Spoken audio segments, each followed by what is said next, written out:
Hey there, welcome. If you're here, chances are you're winding down, tucked in, or just looking for something a little calm and curious to drift off to. Whether your eyes are already half closed, or you're brushing your teeth with one hand while holding your phone in the other, I'm glad you found this. Tonight, we're going to explore a strange little thought. What would happen if every human on Earth just vanished?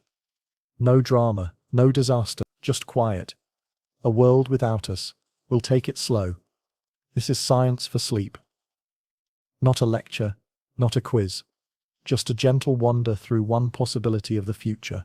So feel free to get cozy, close your eyes and listen to this before sleep. If your mind drifts off halfway through, that's completely okay. That's sort of the point. Before we begin, let me know in the comments. Where in the world are you listening from? And what time is it there? It's always lovely to see this little sleepy science corner stretch across time zones and continents.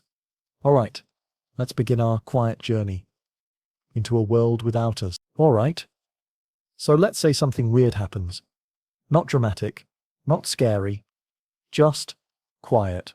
1 second, there are people everywhere, working, texting, microwaving leftovers, and the next, nothing. Every human gone. Instantly. The lights are still on. The traffic lights blink like usual. There's a plane halfway across the Atlantic right now. A pizza in the oven somewhere in Rome.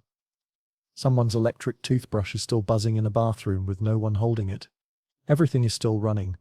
Just without us. Now, before we go any further, I'd love to know, where are you listening from? And what time is it? Where you are right now. It's oddly comforting seeing sleepy people from all over the world drop into these quiet little stories. If your eyes are already a little heavy, don't worry. You don't need to stay fully alert for this. Just drift through it like a late-night museum tour, where no one expects you to take notes. So, let's look at Earth in that first hour after we vanish. Planes, there are over 9,000 flights in the air at any given moment. With no pilots left, most of them stay on autopilot for a while, but not forever. Eventually fuel runs out. Some planes glide, some crash. The sky goes from busy to silent in under 6 hours. On the ground, city streets are strangely calm. A bus is stopped in the middle of an intersection. Engine humming. The driver's seat is empty. The AC still runs for now. Stoplights blink. Fountains flow.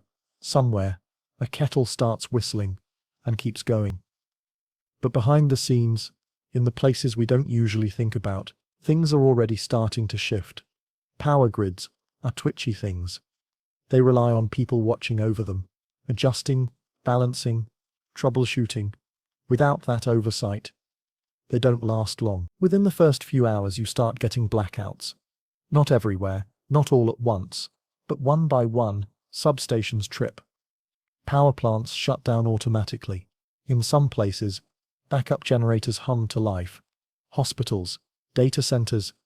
But those won't last more than a day or two. If you're listening in bed, maybe under a warm blanket, try to picture this. A city skyline at night. Windows still glowing, streets still lit. But not because anyone's there. Just leftover electricity, doing its job. A little longer. And then, the lights go out. One building, then another, then entire blocks. Not with a bang, just a soft click. It gets darker, quieter. The stars come back. Out in the countryside, not much changes. Cows graze, birds sing, trees sway, just like they always have. But in human spaces, the homes and malls and office towers, nature is already starting to move in. Rain falls, water starts to gather, where drains are clogged with leaves and trash.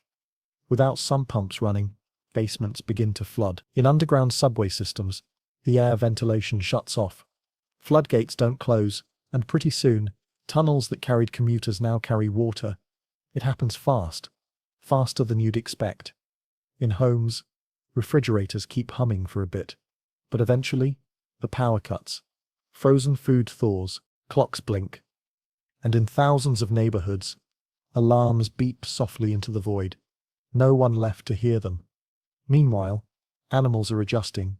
Dogs bark, confused.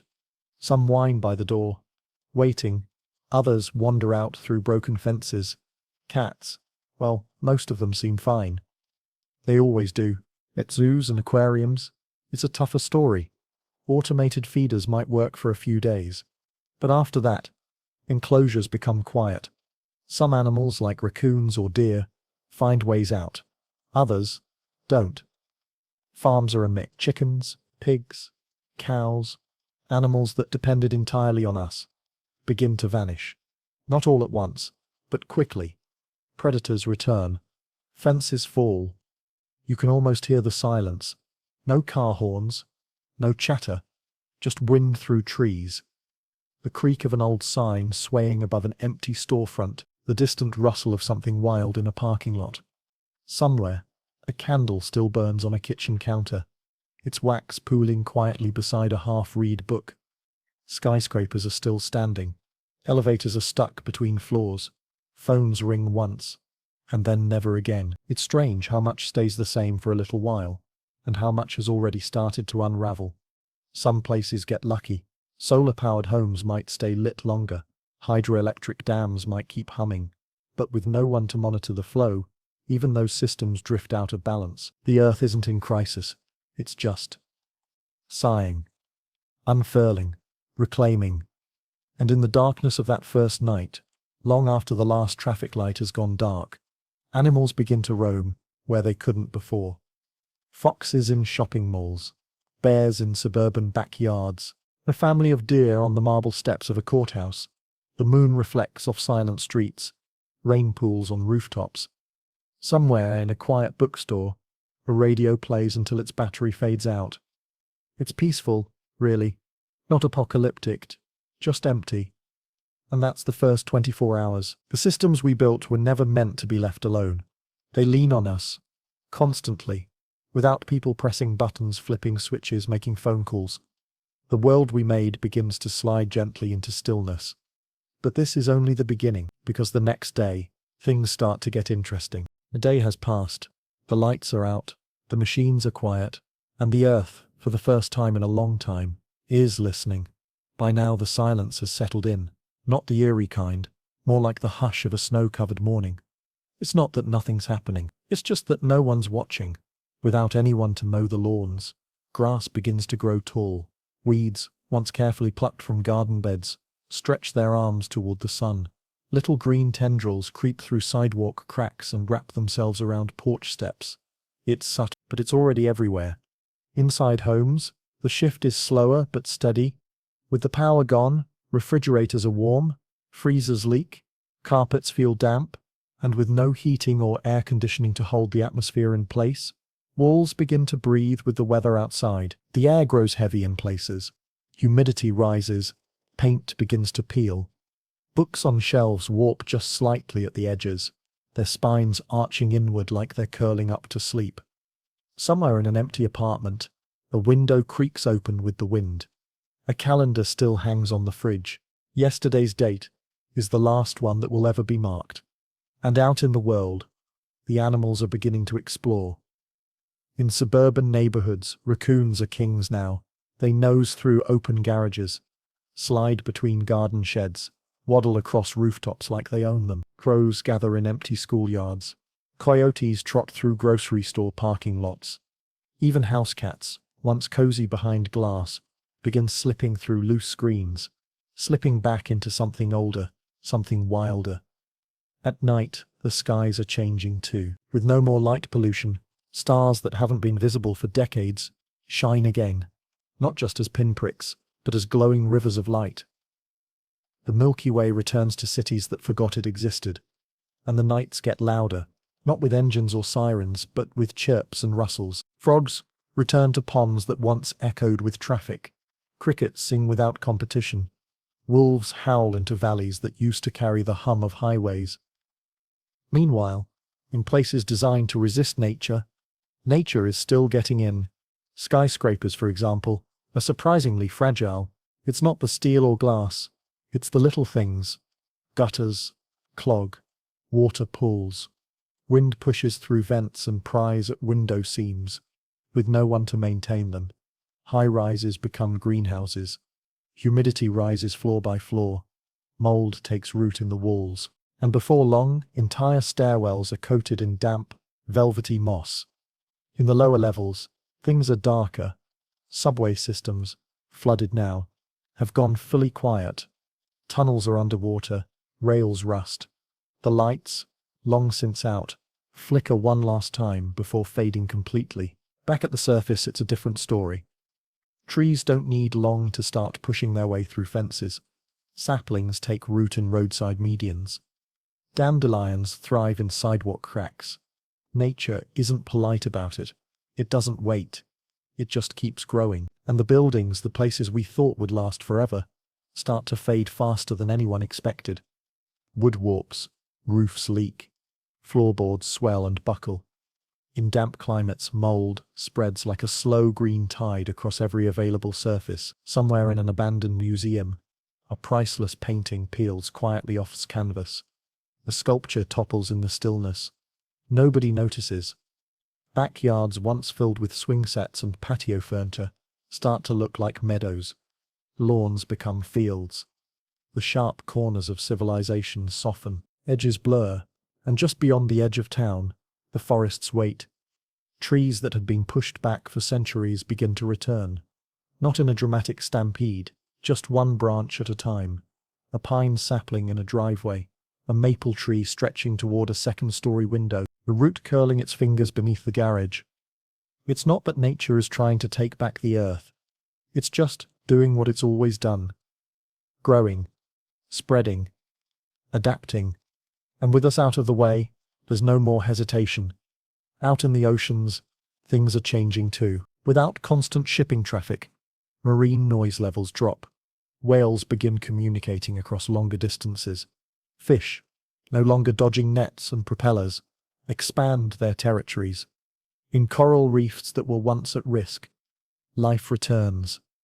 It's early, it's fragile, but it's happening. Above ground, in places powered by renewable energy, a few things stay active. A little longer, solar panels continue soaking up sunlight. Wind turbines spin in the breeze. But even those eventually wear down. Dust settles on panels. Mechanical parts degrade, and soon enough, even those systems go quiet. In mountain towns, avalanches go unnoticed. In deserts, roads disappear beneath shifting sand. In the Arctic, research stations sit frozen in place, still full of equipment that no one will ever use again, and still the earth keeps spinning. The sun rises and sets. The moon drifts across the sky.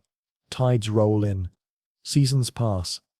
It's only been a week, but already, the earth looks a little different. Not dramatically, not all at once, but the signs are everywhere. In the growing green of rooftops, in the silence of the highways, in the way the animals walk without fear. And if we keep watching softly, quietly, like we are now, we'll see what happens next. Because in just a few more days, things begin to fall, and fall hard. It's been a few weeks now. The last of the backup generators gave out days ago. Even the places that held on, hospitals with solar, data centers with battery banks, off-grid cabins with just enough clever engineering, have gone quiet. Everything that runs on human attention has stopped. Inside homes, food has long since spoiled. Refrigerators, now warm and musty, hold the last forgotten containers.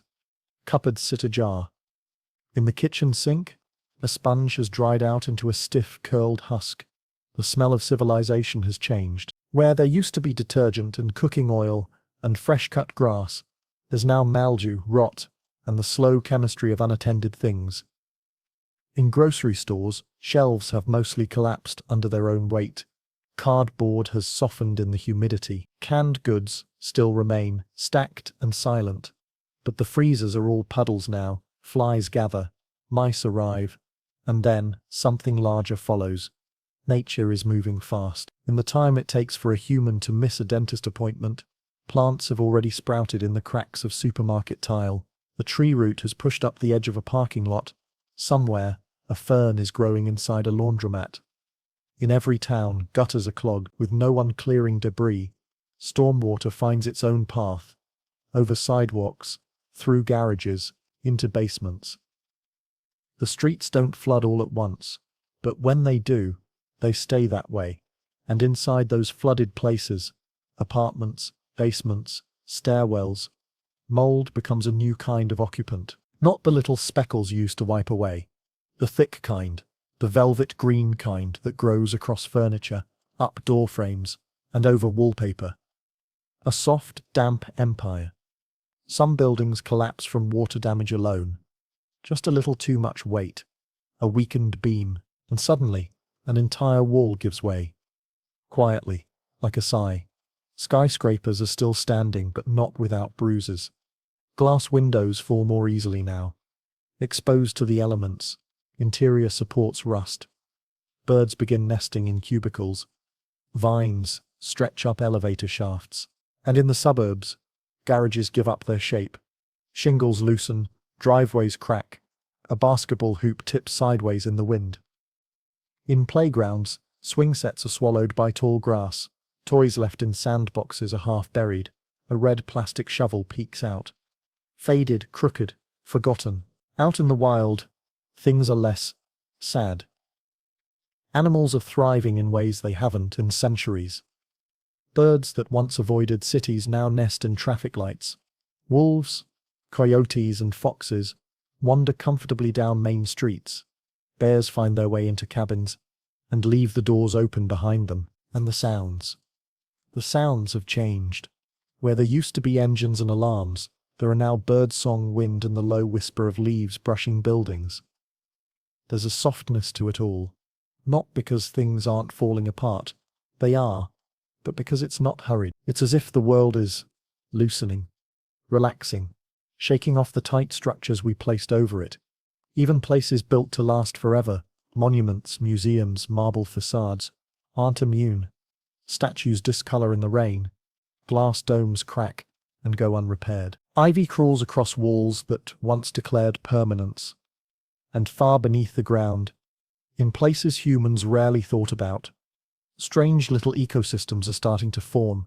Sewers fill, tunnels become rivers. Pockets of warmth and moisture become breeding grounds for things we used to classify as pests. But with no one left to judge them, they're just part of the story now.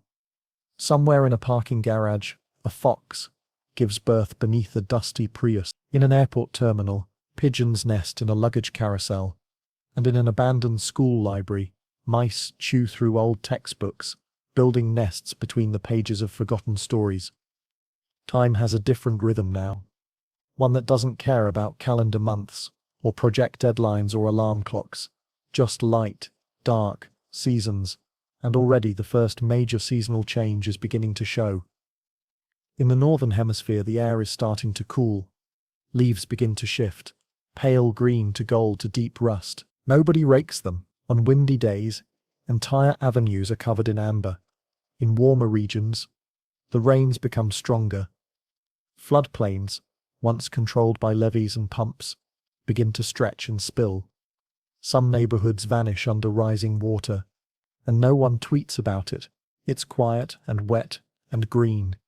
And in places once trimmed and sculpted, golf courses, botanical gardens, city parks, there's now just wildness, unruly grass, invasive vines, a kind of beauty that doesn't ask permission.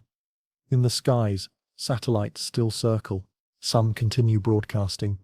Others drift into decay. Eventually they begin to fall. One here, one there, a long streak across a night sky. No one is watching. And still the earth turns. The animals move with it. So do the clouds. So do the seasons. And as we pass into the first month without people, you can start to see something strange. Not destruction, not ruins, but possibility. The possibility of an earth without interference. Without us. And whether you find that comforting or a little eerie, it's happening either way. Because next, we're going to see what happens when years start to pass, and the green doesn't stop growing. By now, the calendar feels like a memory. 5 years have passed. No one marked them. No one counted down to anything. But the earth remembers, in its own way. You can see it in the trees. What started as cracks in the sidewalk has grown into full saplings. What was once a weed in the driveway is now a tree brushing against the second-story window. Roots have lifted pavement. Branches stretch across rooftops, entire neighborhoods. Rows of homes that once buzzed with weekend lawnmowers and barbecue smoke now look like woodland clearings with chimneys. The wild has moved in completely, not as an intruder, just as the new resident. In some places, the buildings are still standing, kind of, but they've lost their shape.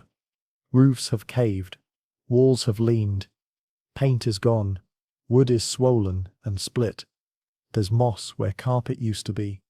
Bird nests tucked into ceiling fans. Some houses are more forest than structure now. Trees growing right through the kitchen floor, vines curling over the television. And in the cities it's even more dramatic. Skyscrapers were always built to resist wind and gravity, but they were never meant to go 5 years without maintenance. Bolts rust, glass cracks, support beams sag under their own weight. Eventually they begin to fall, not in some huge cinematic collapse, but in pieces. A pane of glass here, a steel beam there, a quiet creak before an upper floor gives way. The skyline softens. In some cities entire blocks are unrecognizable, covered in ivy, overtaken by trees. Once gridlocked intersections are now shaded groves. There are birds nesting in traffic lights, frogs in old fountains, and somewhere in what used to be a subway entrance, cattails are growing. The water has stayed, without pumping systems or drainage crews. The tunnels remain flooded. Fish have moved in, some amphibians too. Entire underground ecosystems have started to bloom. Above ground, the soundscape has changed again. 5 years without car horns. 5 years without leaf blowers or jackhammers or construction sites. What's left is wind, bird song, and the gentle shuffle of animals going about their lives. And they are going about their lives. In the absence of people, many animal populations are thriving. Wolves have expanded into territories they once avoided. Bears, no longer driven away by trash bins and street noise, are more comfortable near cities. Birds nest in the tallest towers, and with no ships crossing the oceans, whale populations are recovering. Even species that were once endangered are beginning to make a quiet return. In places where we built zoos, some of the animals that escaped in the early days have managed to establish small wild populations. Not all, but a few. Peacocks roam freely through neighborhoods. Monkeys have taken over a cliffside hotel in Thailand. A small herd of elephants has carved its own path through the fence of a former safari park. In the forests, trees have grown denser. Old trails have vanished beneath leaves. Former hiking paths are now covered in moss and ferns. Nature has, slowly and without complaint, erased our footprints. And in places once engineered to control it, dams, levees, canals, the erosion is starting to win. Without human upkeep, these structures weaken. Cracks spread, floodwaters find new routes. Some rivers have already changed course entirely. Cities downstream have filled like bathtubs. Downtowns are now wetlands. Office towers poke out from swamps like strange stone islands. In colder climates, buildings collapse under the weight of snow each winter. Nobody's clearing rooftops. Nobody's fixing leaks. And year by year, storm by storm, more of the man-made world crumbles under the pressure of seasons. In warmer climates, the opposite happens. Dry heat cracks concrete. Deserts expand, plants adapted to human landscaping, like trimmed hedges and potted palms, are long gone, replaced by whatever thrives naturally. It's a reshuffling, not a collapse, just nature, reorganizing. Out at sea, it's quieter than ever. No container ships, no oil rigs, no sonar pulses. Confusing marine life. Dolphins and whales swim in deeper peace. Coral reefs, once damaged by sunscreen, anchors and pollution, are slowly beginning to regrow, not everywhere, but enough to notice. And in the skies, something else is happening. Satellites that no longer receive updates have begun to drift. Some remain in orbit, blinking like artificial stars. Others fall, harmlessly, mostly burning up in the atmosphere like slow-motion fireworks that no one sees. In old cities, nature has started to take the vertical spaces too. Trees grow out of windows, vines hang from rooftops. Bees make hives in the corners of penthouses. And animals don't avoid the cities anymore. They live in them. Deer in hotel lobbies. Owls nesting in church towers. A raccoon asleep in the back seat of a long-abandoned taxi. Even domesticated species have adapted in small ways. Some dogs, especially larger breeds, have formed feral packs. Cats have become more solitary. As they've always preferred, chickens exist where they can find food. Goats are goats. They seem to be doing fine. Nature has a sense of humor like that. And still the earth keeps rotating. Seasons keep changing. Storms come and go. Some cities vanish beneath snow. Others bake beneath dust. But the green keeps growing. And the silence deepens. After 5 years, the world is still full of our things. The buildings, the roads, the signs. But they don't mean anything anymore. Not to the animals. Not to the wind. Not to the trees climbing their way through windows. They're just shapes now. Textures. Surfaces to grow on. And it's only going to continue. Because next, we're going to see what happens when decades go by. When glass turns to dust. Steel gives in to rust. And nature stops asking for space and simply takes it. 50 years have passed. Not that there's anyone counting, but if there were, if someone was still watching, they'd barely recognize what they see. The world, once divided into neat zones of human purpose, cities, suburbs, farmland, has lost most of those distinctions. From above, it all looks more like patchwork now. Islands of broken concrete surrounded by trees. Glassless towers covered in ivy. Former freeways acting more like rivers after heavy rains.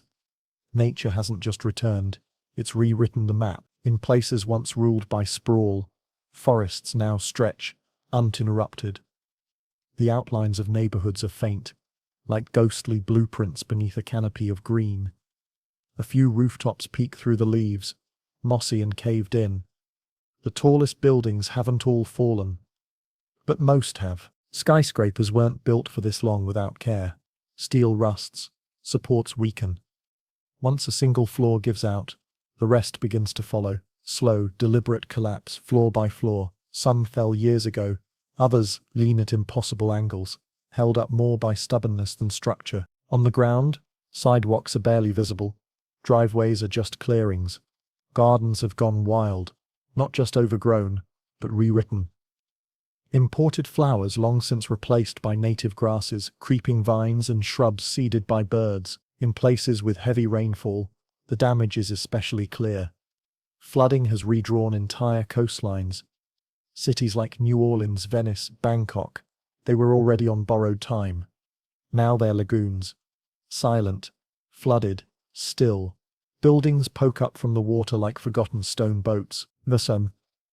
Fish swim through what used to be hotel lobbies. Alligators sun themselves on airport runways. And the ocean continues its slow, steady rise. Not dramatic, just relentless. Inland, it's the forests that win.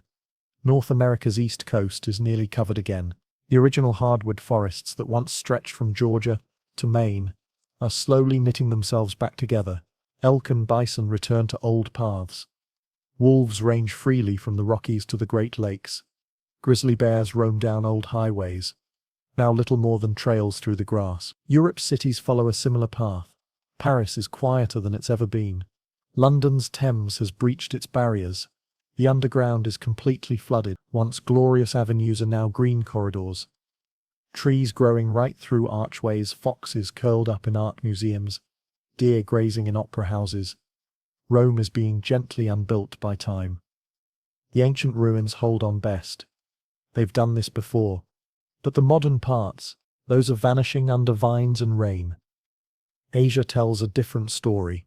Some megacities built with reinforced concrete, like Seoul, Tokyo, have decayed more slowly. But even there, rust, water, and plant life are winning.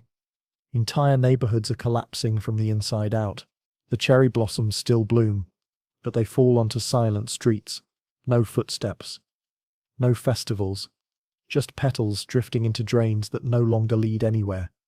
Further south, in tropical zones, decay is even faster.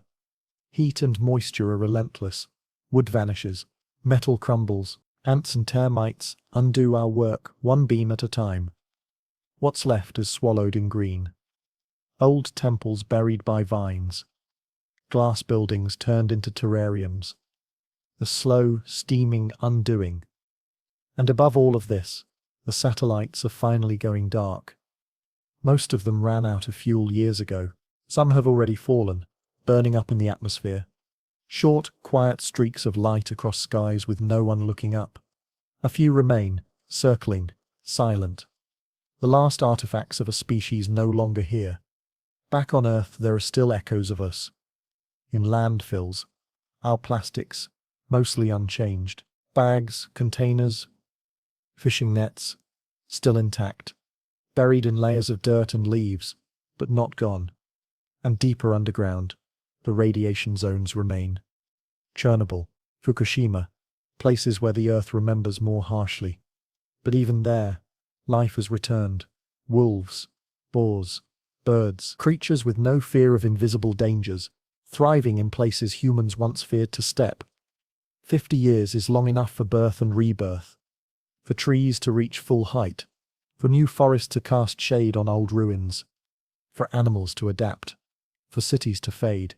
And the atmosphere? It's changed too, without industry, without cars, without the endless exhale of fossil fuels. Carbon levels have dropped, not all the way, but enough. Skies are clearer, seasons feel steadier. Oceans, though still rising, have stabilized a bit. It's not utopia, just quieter. A world not healed, exactly, but healing without effort, without applause, without intention.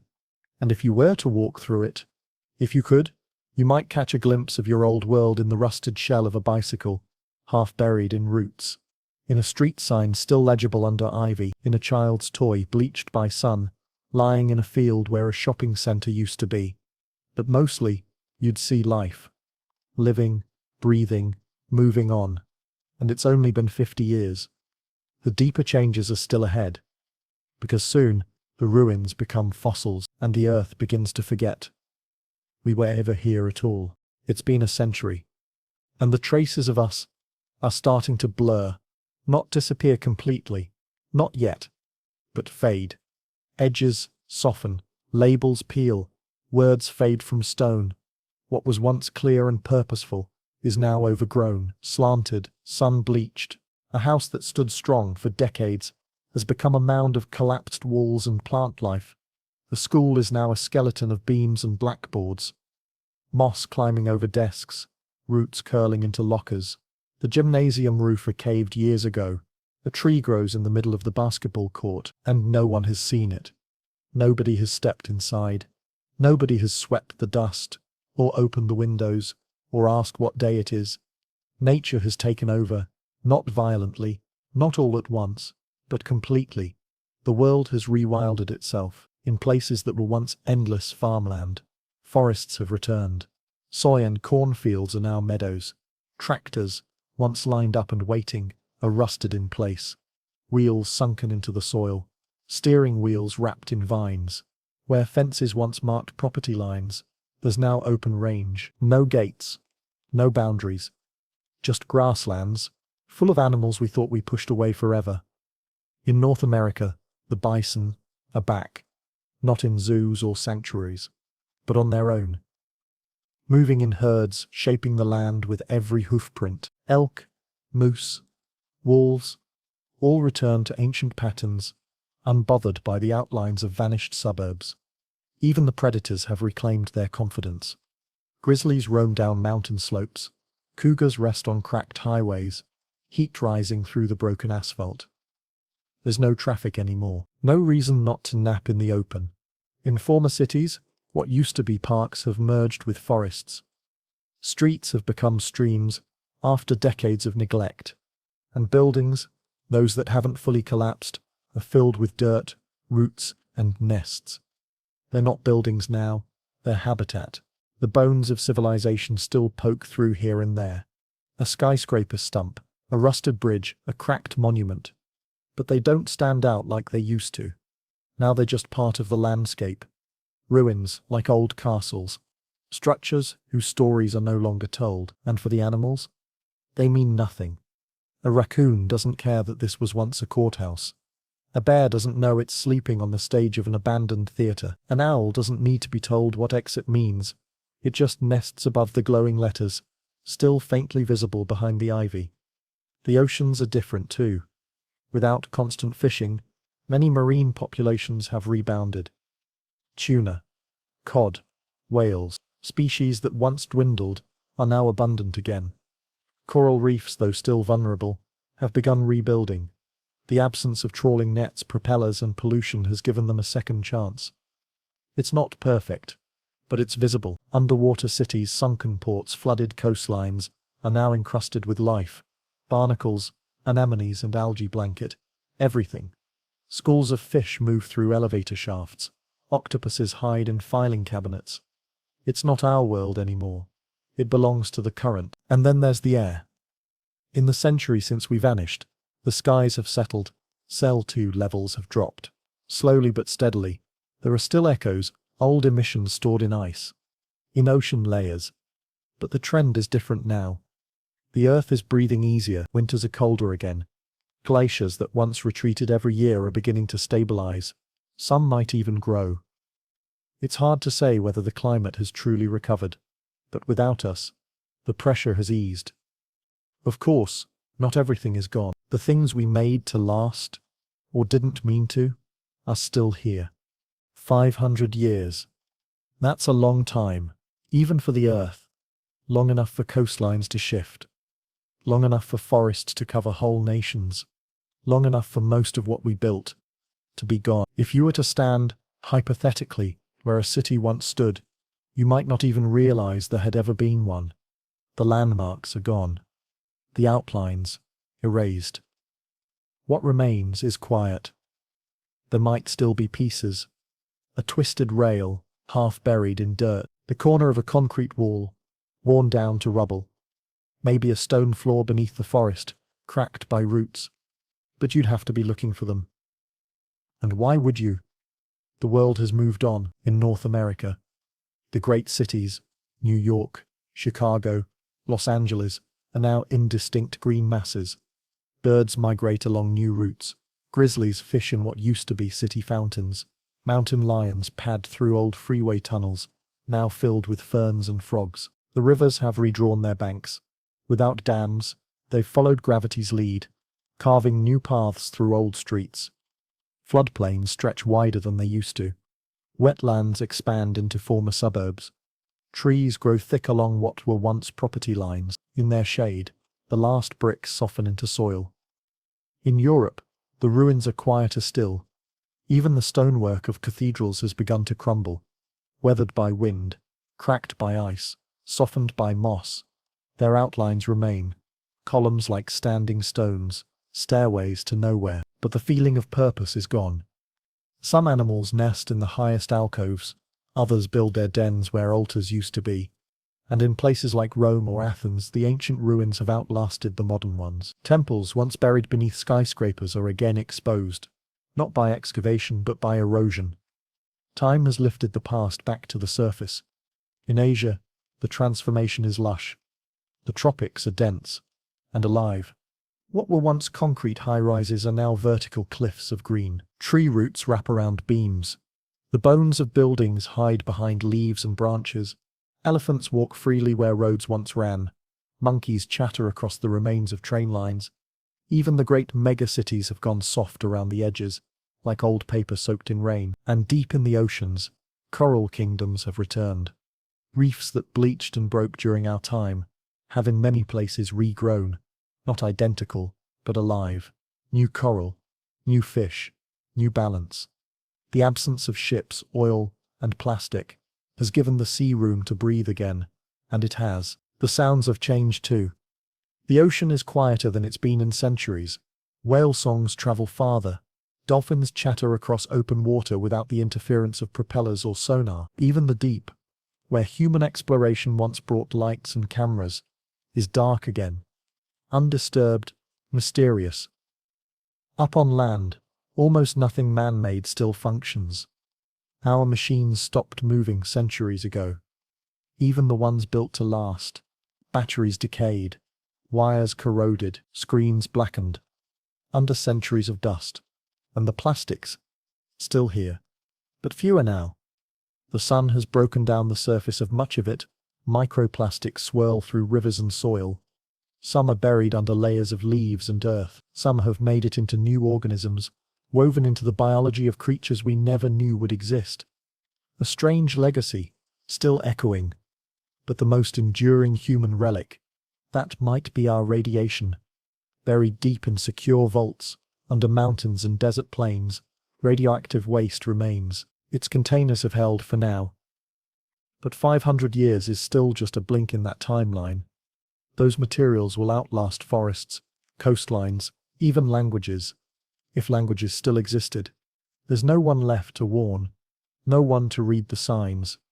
And so, the danger remains invisible, silent, untouched.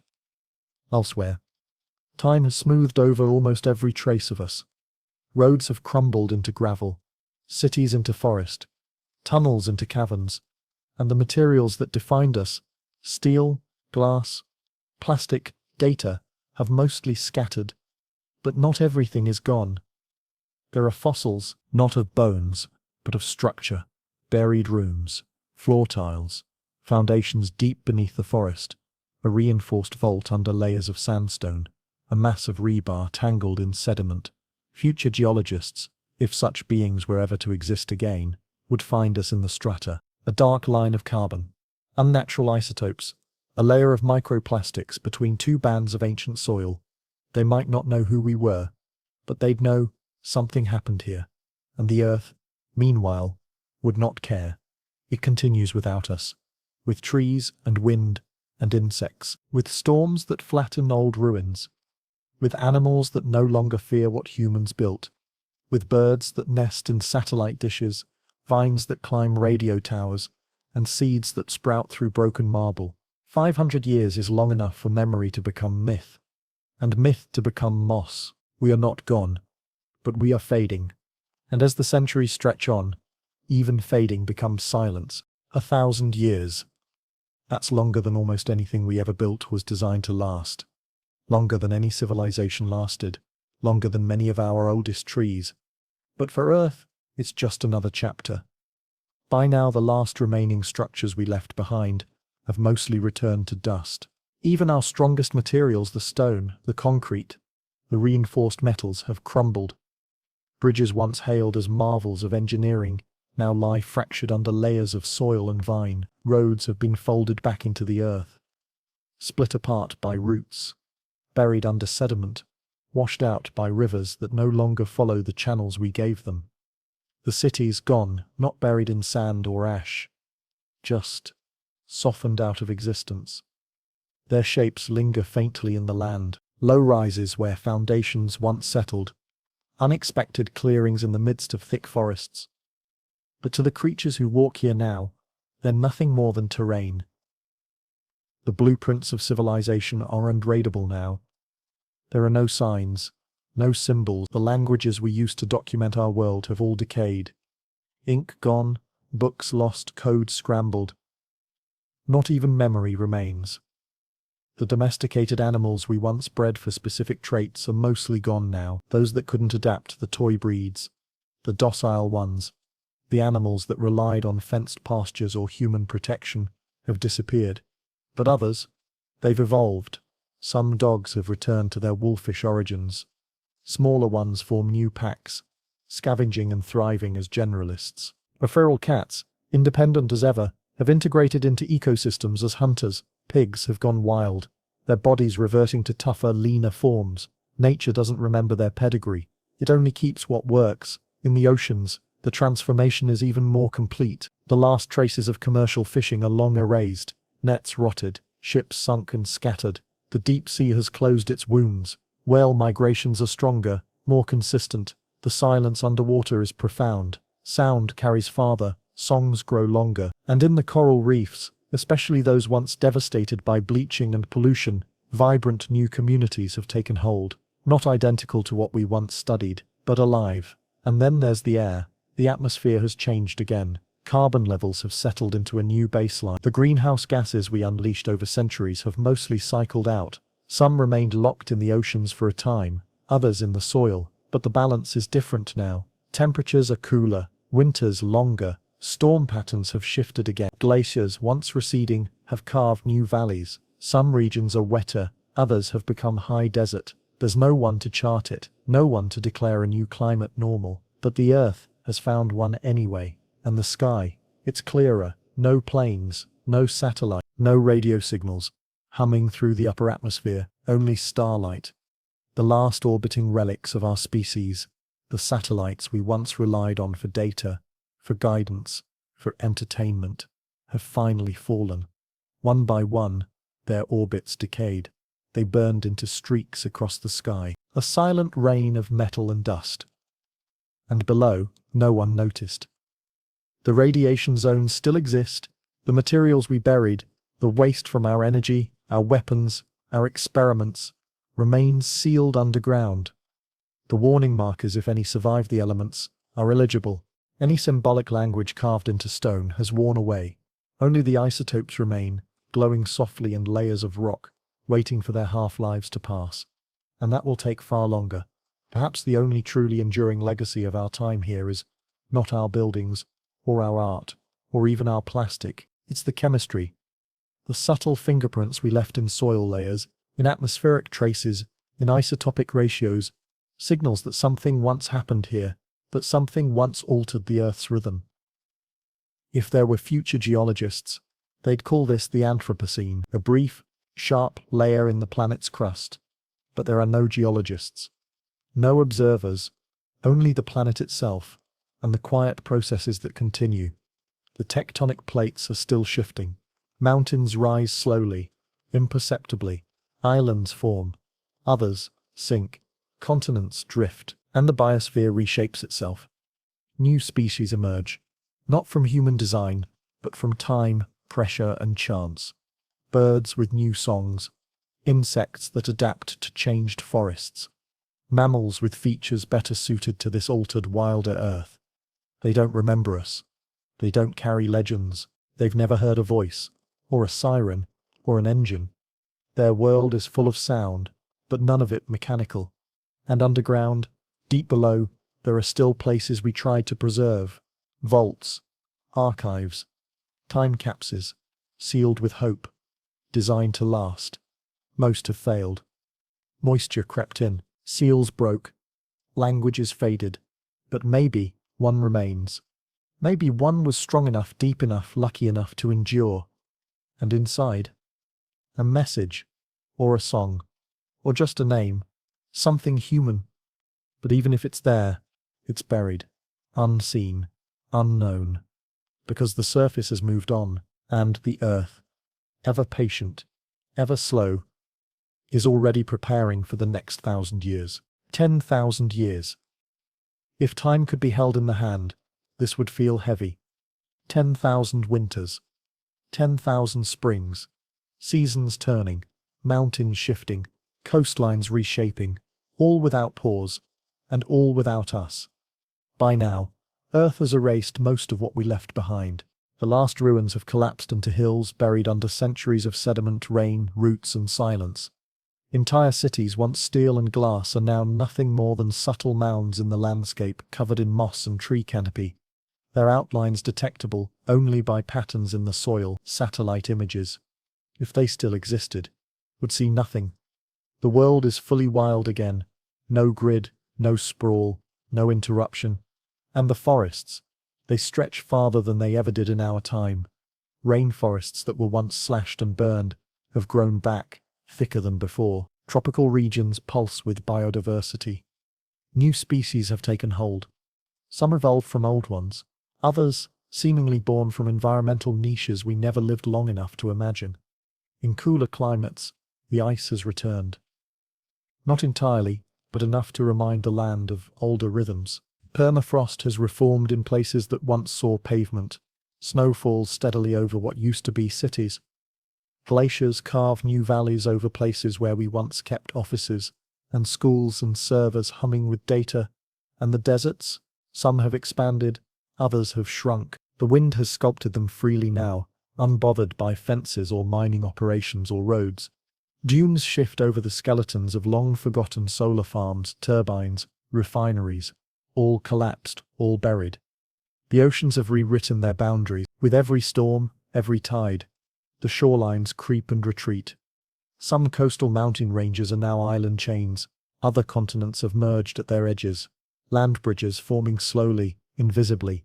Coral reefs stretch farther now, untamed. Kelp forests are dense again, anchoring new underwater ecosystems. In the deep sea, our presence is even more faint. The plastic that once drifted across the surface in massive gyres is now mostly gone, broken down, scattered into sediment layers. Not erased, just transformed, a molecular memory. The deepest parts of the ocean, the trenches, the vents, remain as they always have. Mysterious, dark, unbothered.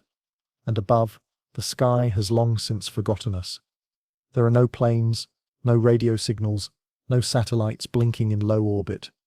The stars shine cleanly, meteor showers fall unphotographed. The moon rises without comment. Even our calendars, our days of the week, our numbered years, have no anchor now. Time has returned to the language of seasons, migrations, bloom and decay. And the animals have adjusted. The ecosystems we disrupted for thousands of years have found new balance. The predator-prey dynamics are self-correcting. Territories have expanded, contracted, reformed. Some species have vanished, others have emerged, and a few, quiet survivors, still resemble the ones we knew. Crows, for instance, rats, cockroaches, pigeons, species that once lived alongside us, fed by us, adapted to us, now fully integrated into the wild. Their cities are gone, but they remain, shaped by a memory they don't carry, but still carry within them. In the soil, the chemical markers of our age are still faintly detectable. Carbon, nitrogen, artificial compounds, buried deep, but layered into the planet's geological story. A sharp, unnatural band. Future tectonic movement may one day bury it entirely, or lift it into a mountain, but for now, it rests, undisturbed. And if something or someone intelligent were to rise after us, they might one day find that layer, and wonder. They'd find nothing digital, no servers, no videos, no blueprints. But maybe, somewhere, a piece of us remains. A metal artifact, a carved stone, a trace of our art, the shape of a hand, the outline of a circle, a repeating pattern that once meant something, but it would be a mystery, because everything we once knew, everything we once labeled and organized, is long gone. Every language, every flag, every password, only the earth endures. Quiet. Turning, breathing, and above all of it, the trees, the rivers, the rust, the silent stretches. A silence not of loss but of continuity, of stillness after movement. And now, we move beyond memory, beyond artifact, into the long dusk of human trace. Because 10,000 years from now, the planet has done what it always does. It has continued, and soon, even the layer we left behind will begin to drift deeper.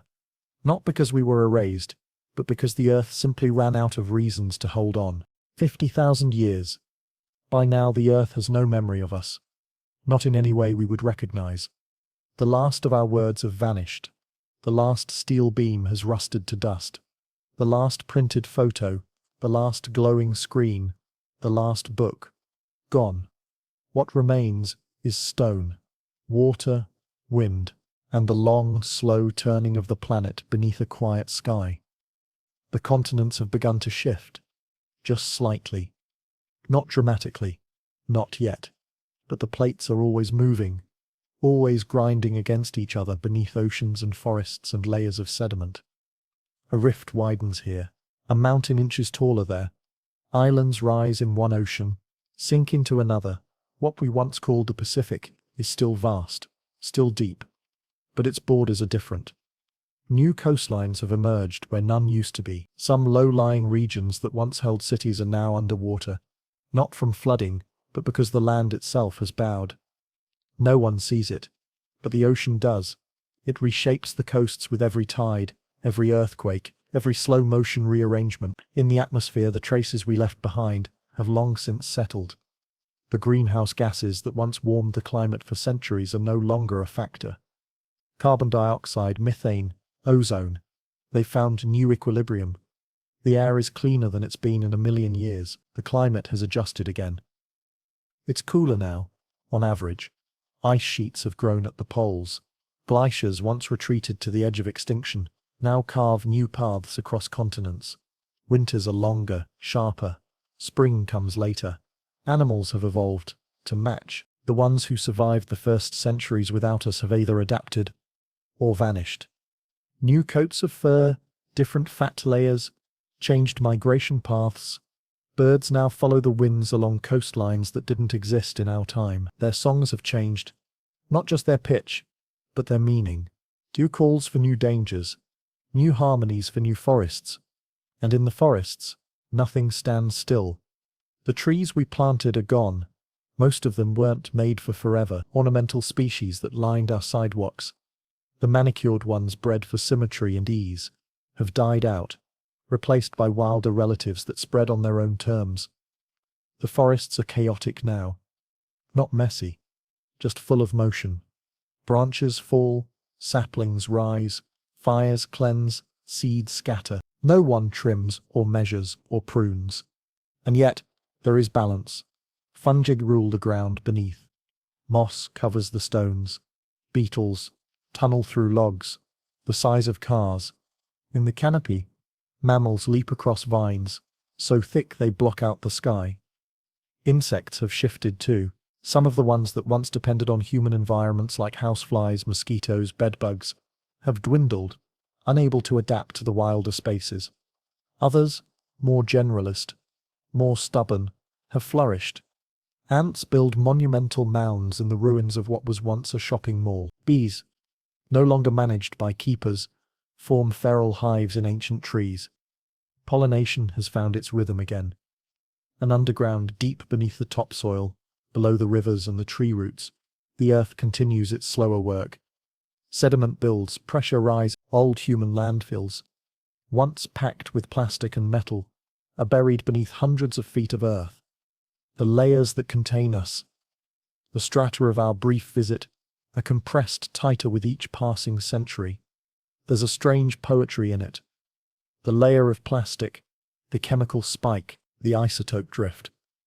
A thin, artificial horizon, visible only to the rocks. Our story told in molecules. Far above, the moon continues to pull at the oceans. Tides roll in and out. The rotation of the planet has slowed slightly. The days are longer now. By just a fraction, but enough that the stars rise in new patterns.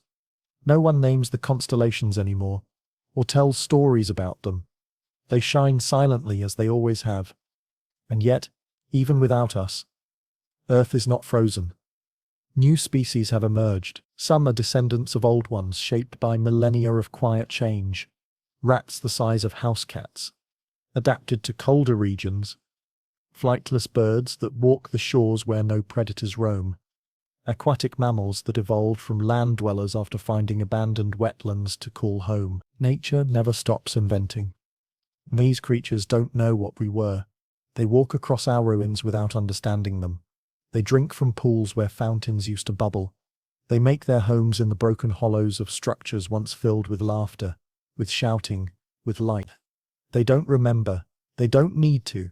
Even deep time has its limits, and we are now beyond the reach of memory.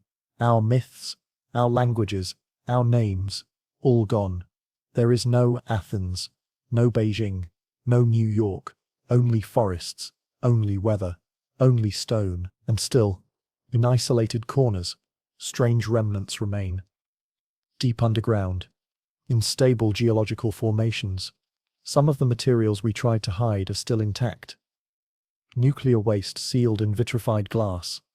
Metal capsules stamped with symbols long faded. Warnings written in languages no longer spoken. But the seals are holding for now. The decay is slow. The danger remains hidden beneath layers of rock and ash. And silence. It is the one thing we truly built for the long haul. Not by intention, but by necessity. A gift. Or a curse. for whatever might come next. But nothing has. Not yet. No new intelligence has risen.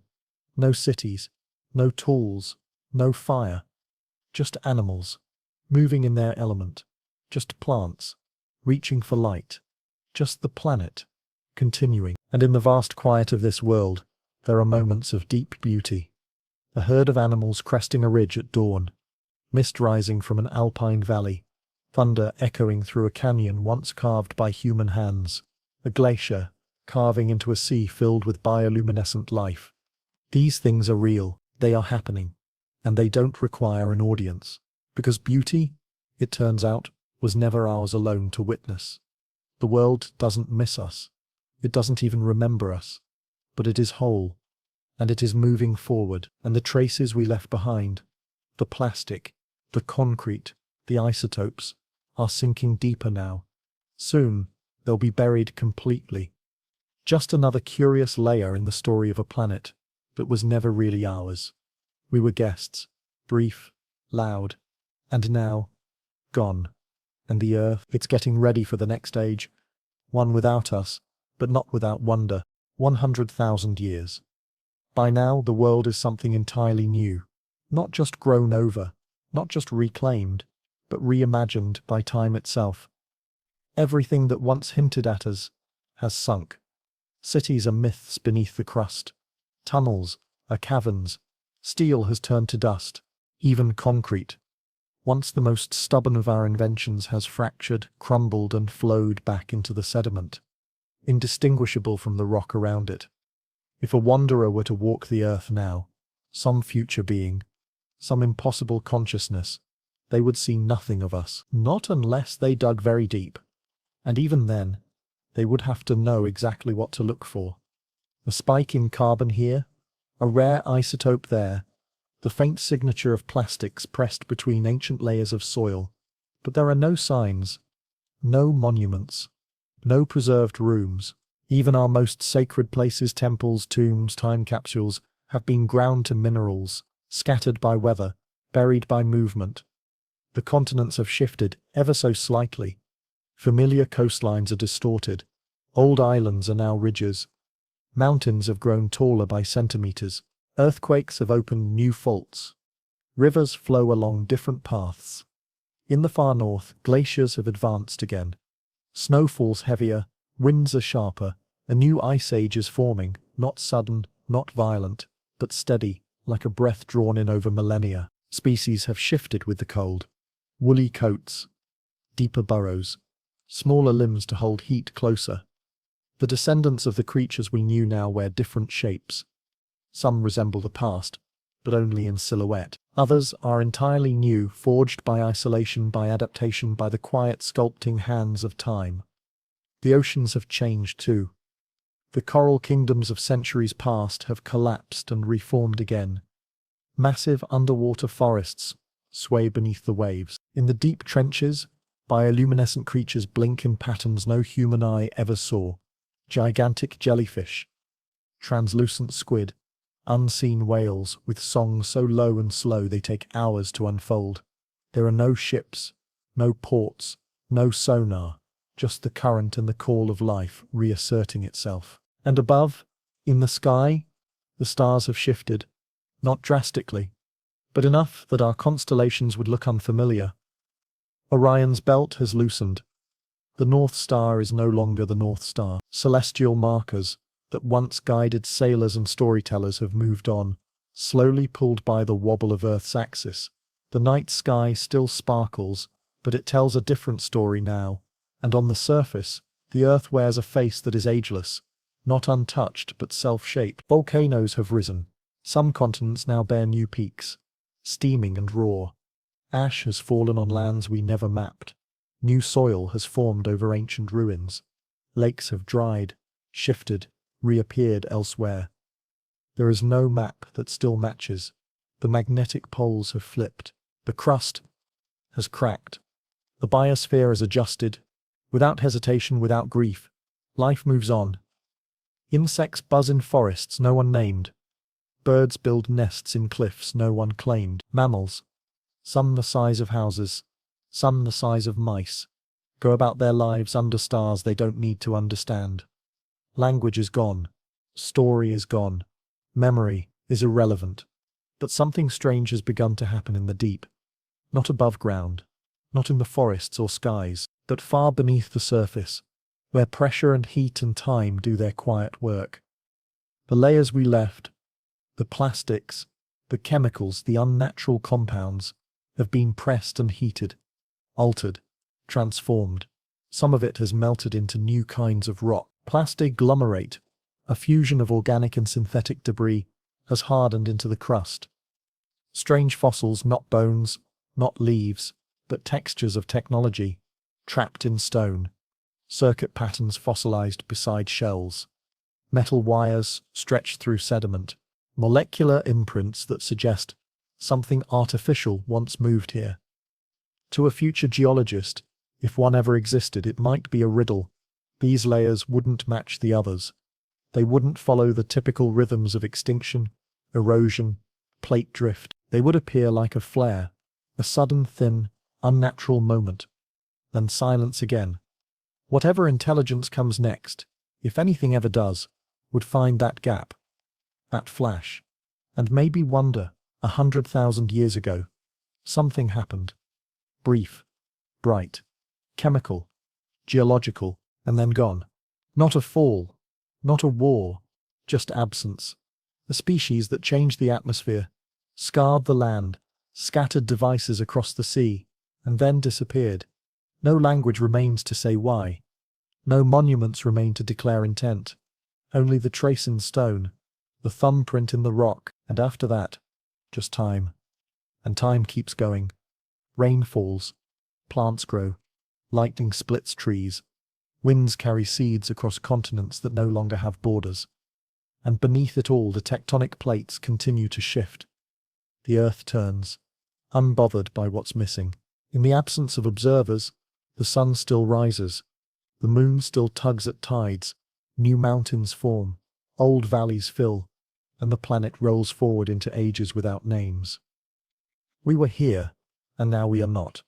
The silence isn't cruel, it's just complete, because this is what happens when you step outside the scale of history and enter the slow breathing of geology. 1,000,000 years, not 1,000, not 10,000, 1,000,000. A stretch of time so vast that even the concept of history begins to dissolve. In that kind of scale, mountain ranges rise. Continents drift by kilometers. Species come and go. Climates shift from ice to heat and back again. And everything we built, everything we believed, everything we once called civilization, is gone. There's no trace on the surface. Not even ruins. No city outlines. No fractured highways. No tilted towers wrapped in vines. The last visible signs of us eroded hundreds of thousands of years ago. Rain and wind and root and rust did their work. Gravity helped. So did time. What remains now is buried, deep beneath layers of sediment, in rock beds compressed under forests, ice sheets, deserts. Somewhere, maybe under what used to be a desert plain, there might be a fossil of a building. Not a perfect replica, just a shadow. A pattern in mineral, a space where walls once were, a strange discoloration in stone. And in those layers, the line is still there, the Anthropocene as geologists once called it. That brief, unmistakable signal in the crust. An uptick in carbon, anomalies in nitrogen, plastics, artificial isotopes, a chemical whisper saying, something happened here. And then, silence again. The Earth is unrecognizable now. Not because of us, but because of itself. 1,000,000 years is enough time for entire ecosystems to evolve and disappear again. The forests are different. So are the trees, so are the insects that pollinate them. So is the air.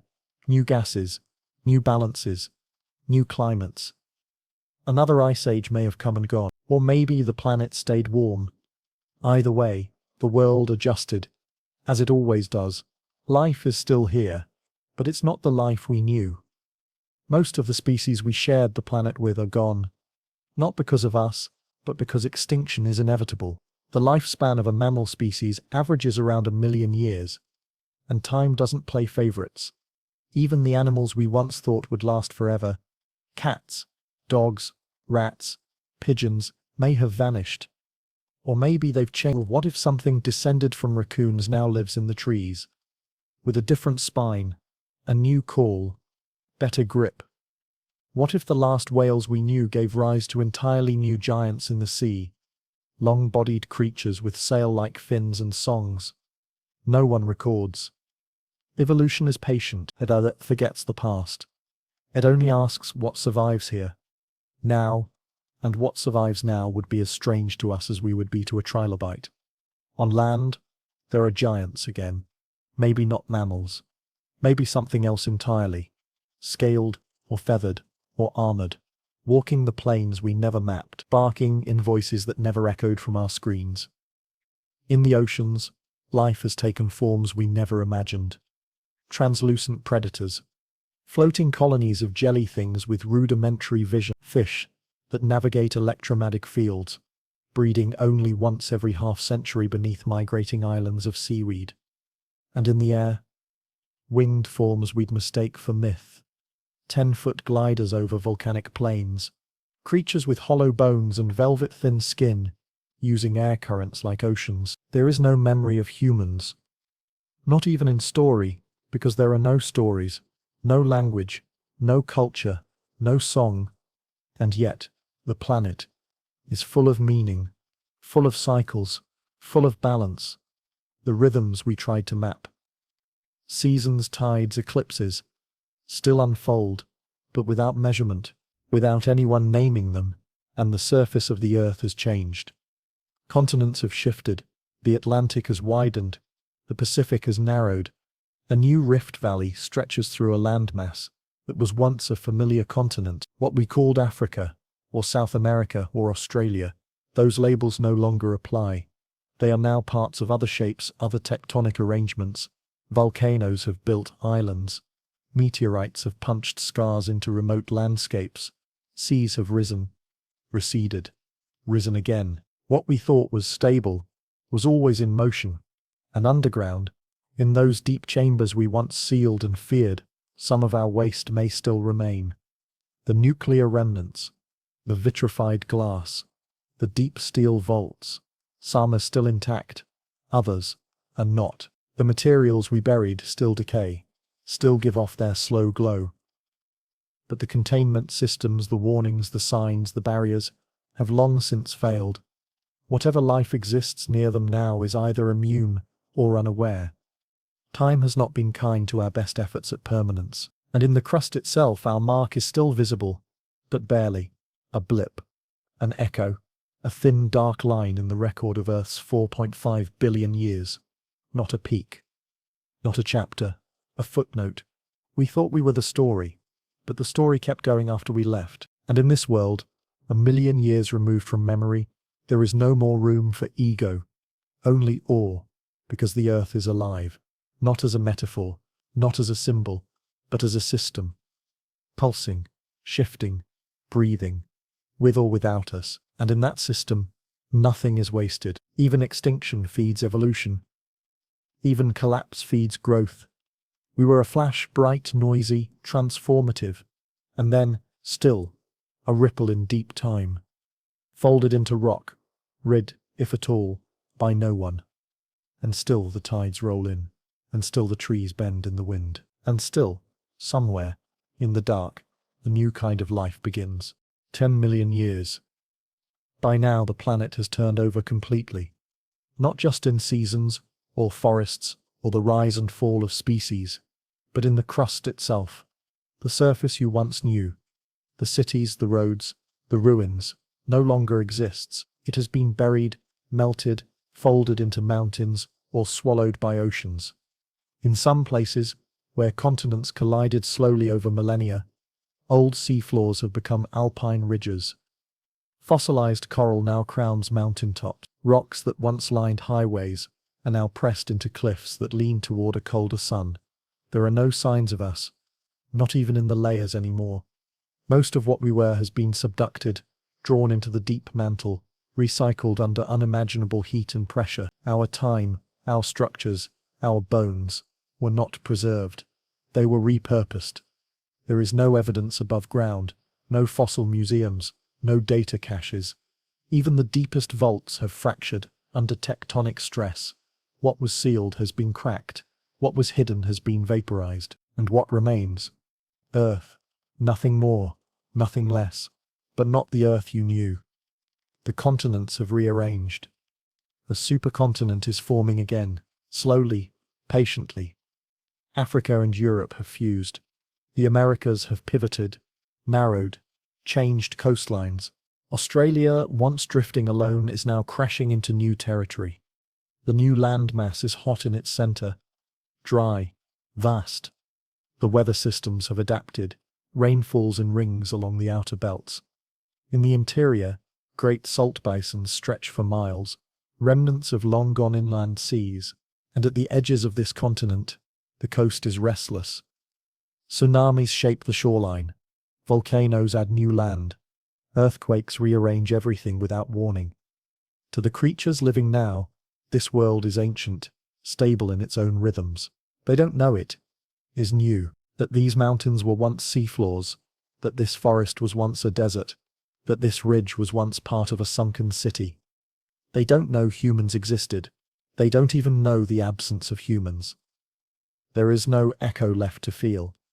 The biosphere is different. The species we once knew have all vanished, or evolved so drastically that they are unrecognizable. Perhaps whales gave rise to creatures that walk on land again. Perhaps birds have lost flight and become swimmers. Perhaps life has left the land entirely in some regions, retreating back into the ocean, where pressure is more predictable. Insects, ever adaptable, are still here, but not the same ones. Not the ones we recognized. The butterflies are armored now, the beetles sing, and something like a bee pollinates. Something like a flower, but neither is what we knew. And mammals? Maybe, but changed, scaled, plated, long-limbed, clawed, furred in ways that no longer suggest dog or bear or deer. Life doesn't replicate. It transforms. And if intelligence has emerged again, it's quiet. It has no interest in stone tools or stories. It may not even see the stars, because over 10 million years, even the sky has shifted. The constellations are completely different now. The stars have moved. Some have died. Others, once hidden, are now visible. The galaxy has rotated just enough that the night no longer resembles the one we knew. There is no North Star. There is no Big Dipper. There is no Orion. If anyone were to map the heavens now, they'd be starting from scratch. But no one is. Not in the way we imagined. There are no astronomers, no historians, no species looking back. Earth has moved beyond memory. It is no longer haunted by its past. Even the carbon we once pumped into the atmosphere, the great industrial sigh, has long since returned to rock, locked in new mineral forms. Stable, forgotten, and deep below, in the mantle, traces of our civilization have been melted, crushed, recombined into the building blocks of tomorrow's crust. That's the secret of deep time. It doesn't keep what you built. It reuses it. And it doesn't grieve what's lost. It simply reshapes. There may be something walking the earth now that could be called intelligent. But if so, it doesn't build cities. It doesn't write. It doesn't dream of space. It communicates through vibration, or scent, or electromagnetic pulses. Or maybe, not at all. Maybe it simply is, in balance with the ecosystem, untroubled by the need to leave a mark. And still, the earth spins. The sun, now slightly brighter, still warms the world. The moon still tugs at the oceans, though it is farther away than it was. Its orbit widening slowly, its pull weakening. Tides are gentler now. The days are longer too. The Earth's spin has slowed over millions of years, not enough to notice day to day, but enough to shift the rhythm of the planet. One rotation now takes more time. One orbit still defines a year. But the calendar is long lost. No more months, no more minutes, only light and dark. And in this long sweep of time, the planet is readying itself for its next major chapter. The crust is restless again. The supercontinent is creating pressure in its center, heat building beneath trapped rock. Volcanism is increasing. Atmospheric gases are shifting. Another mass extinction may be coming.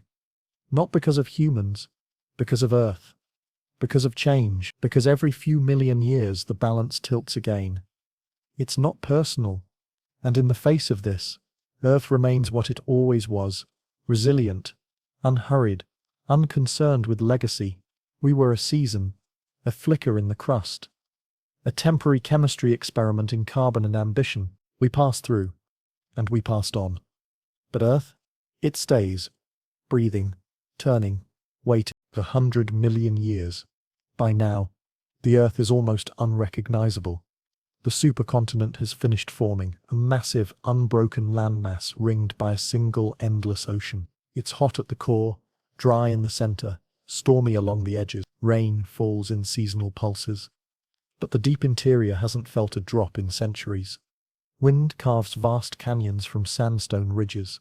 Thunderstorms sweep the coastlines with electrical violence, chasing moisture along circular patterns no human eye has seen. The Earth is alive in its own rhythm, not chaotic, but ancient.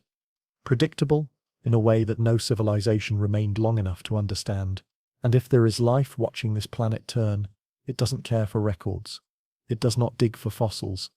It does not archive history. It simply adapts. The species now evolve over terrain that once held cities, lakes, harbors, highways. But that knowledge is gone. Even in the rocks, subduction zones have dragged everything deep beneath the crust.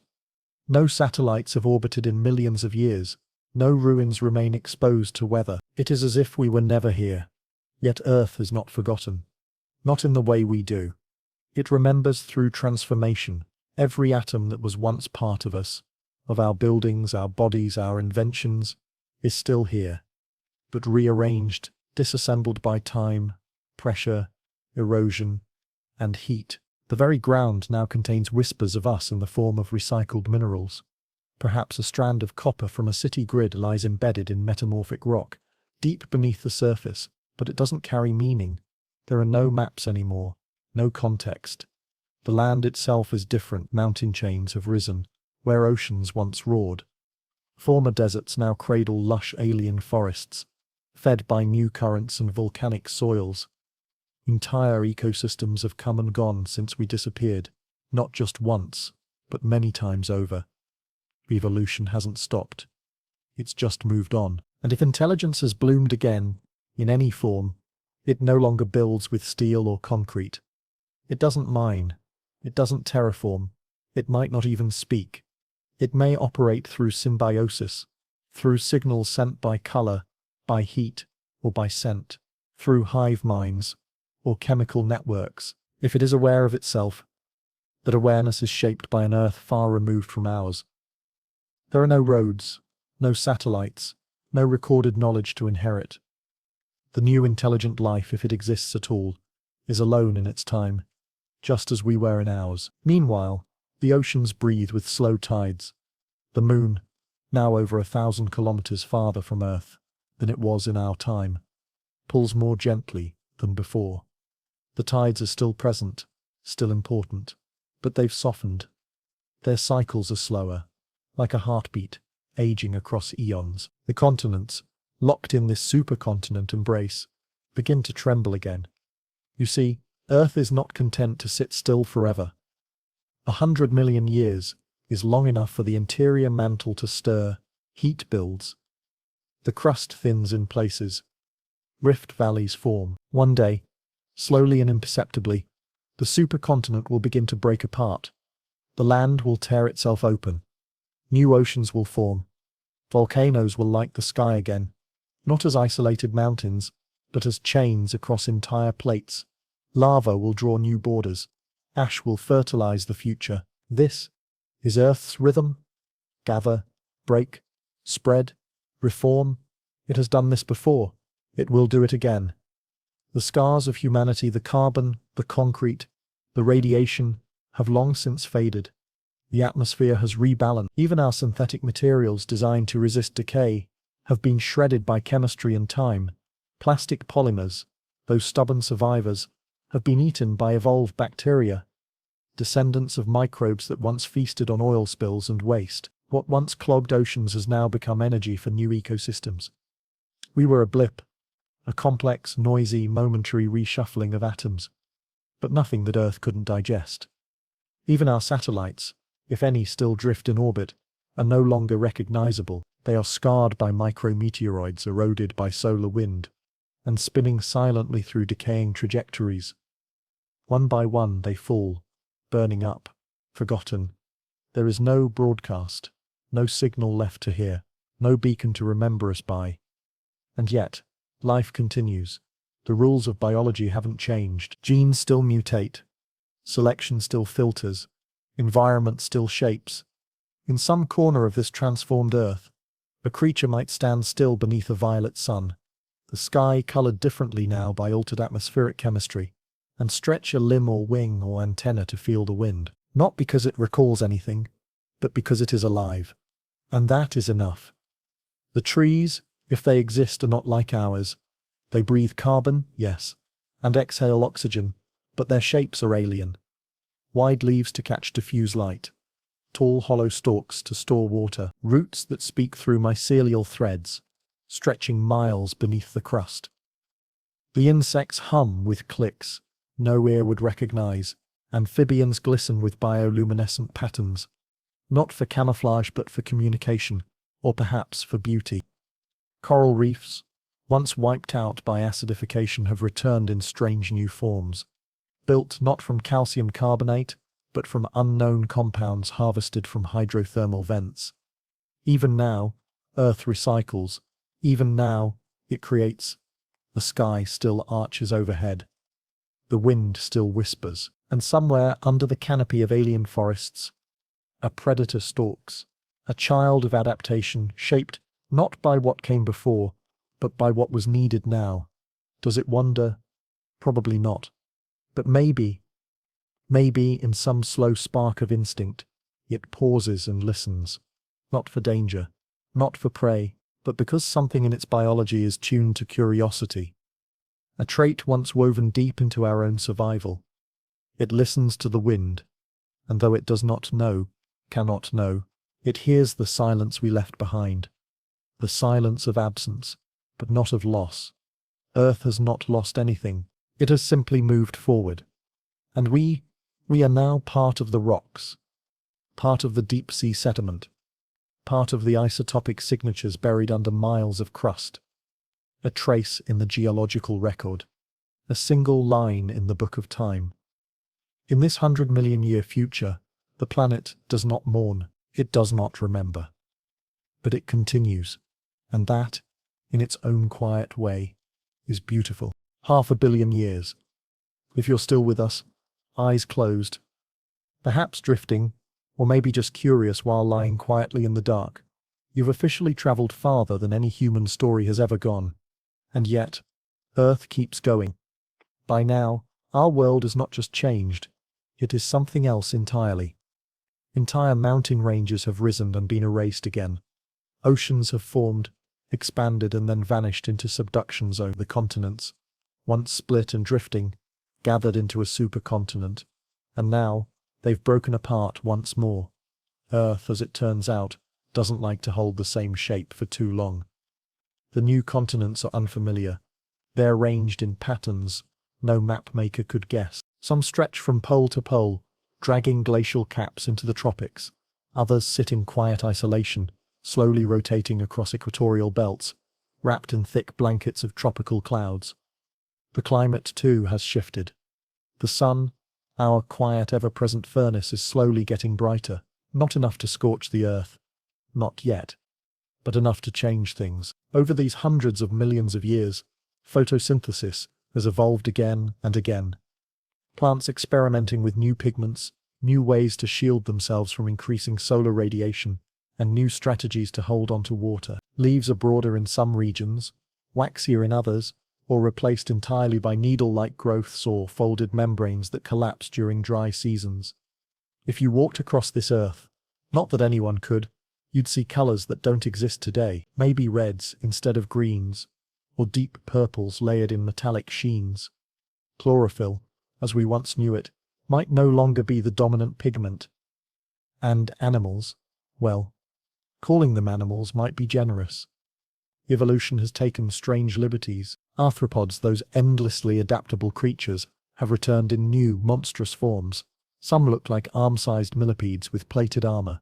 Others glide silently on wings made from thin biofilm that ripple like jellyfish in the wind. In the oceans, creatures bloom in symmetry that would make our own biology look quaint.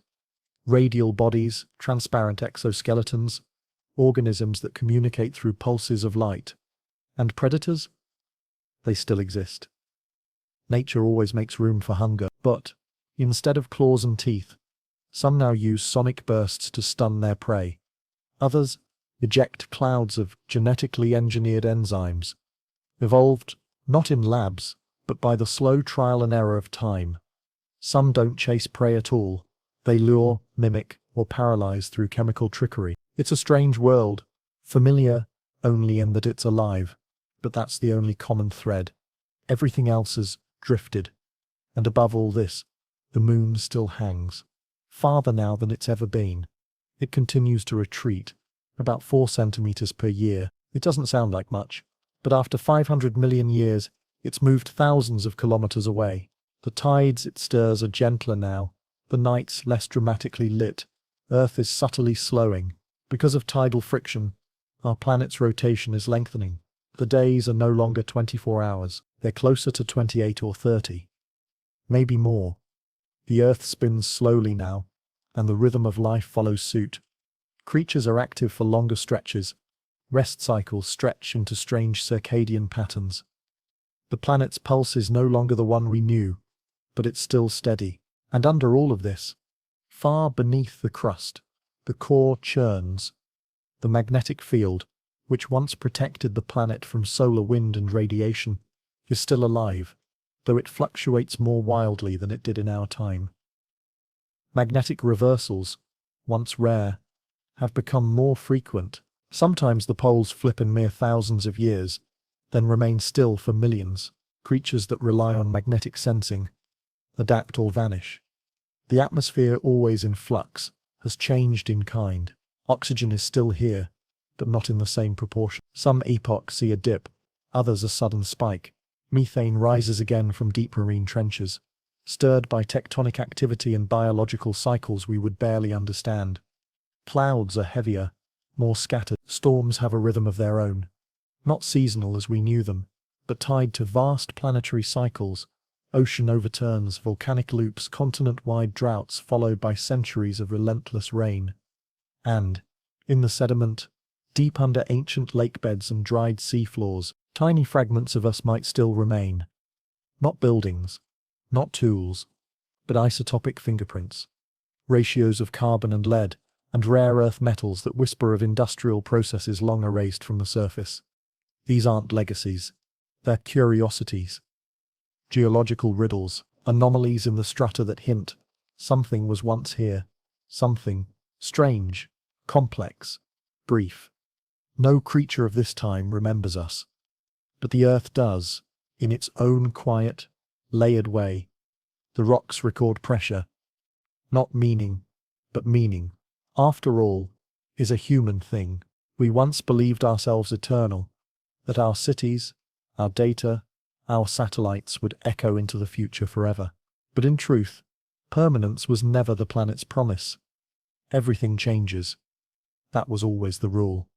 Still, not everything has vanished. Perhaps, somewhere deep in a salt cave, shielded from moisture, sunlight and erosion, a few synthetic molecules endure, plastics so inert, so stubborn, they've defied even the biochemical ingenuity of bacteria. Perhaps, inside a metallic chamber, buried during our final years, are glass discs etched with microscopic images, words or diagrams, floating patiently in the dark. But without context, these things mean 1 billion years. By now, it feels like time has dissolved into something else. Not days or years or ages, just slow, geological breath. The Earth no longer resembles the world we once knew.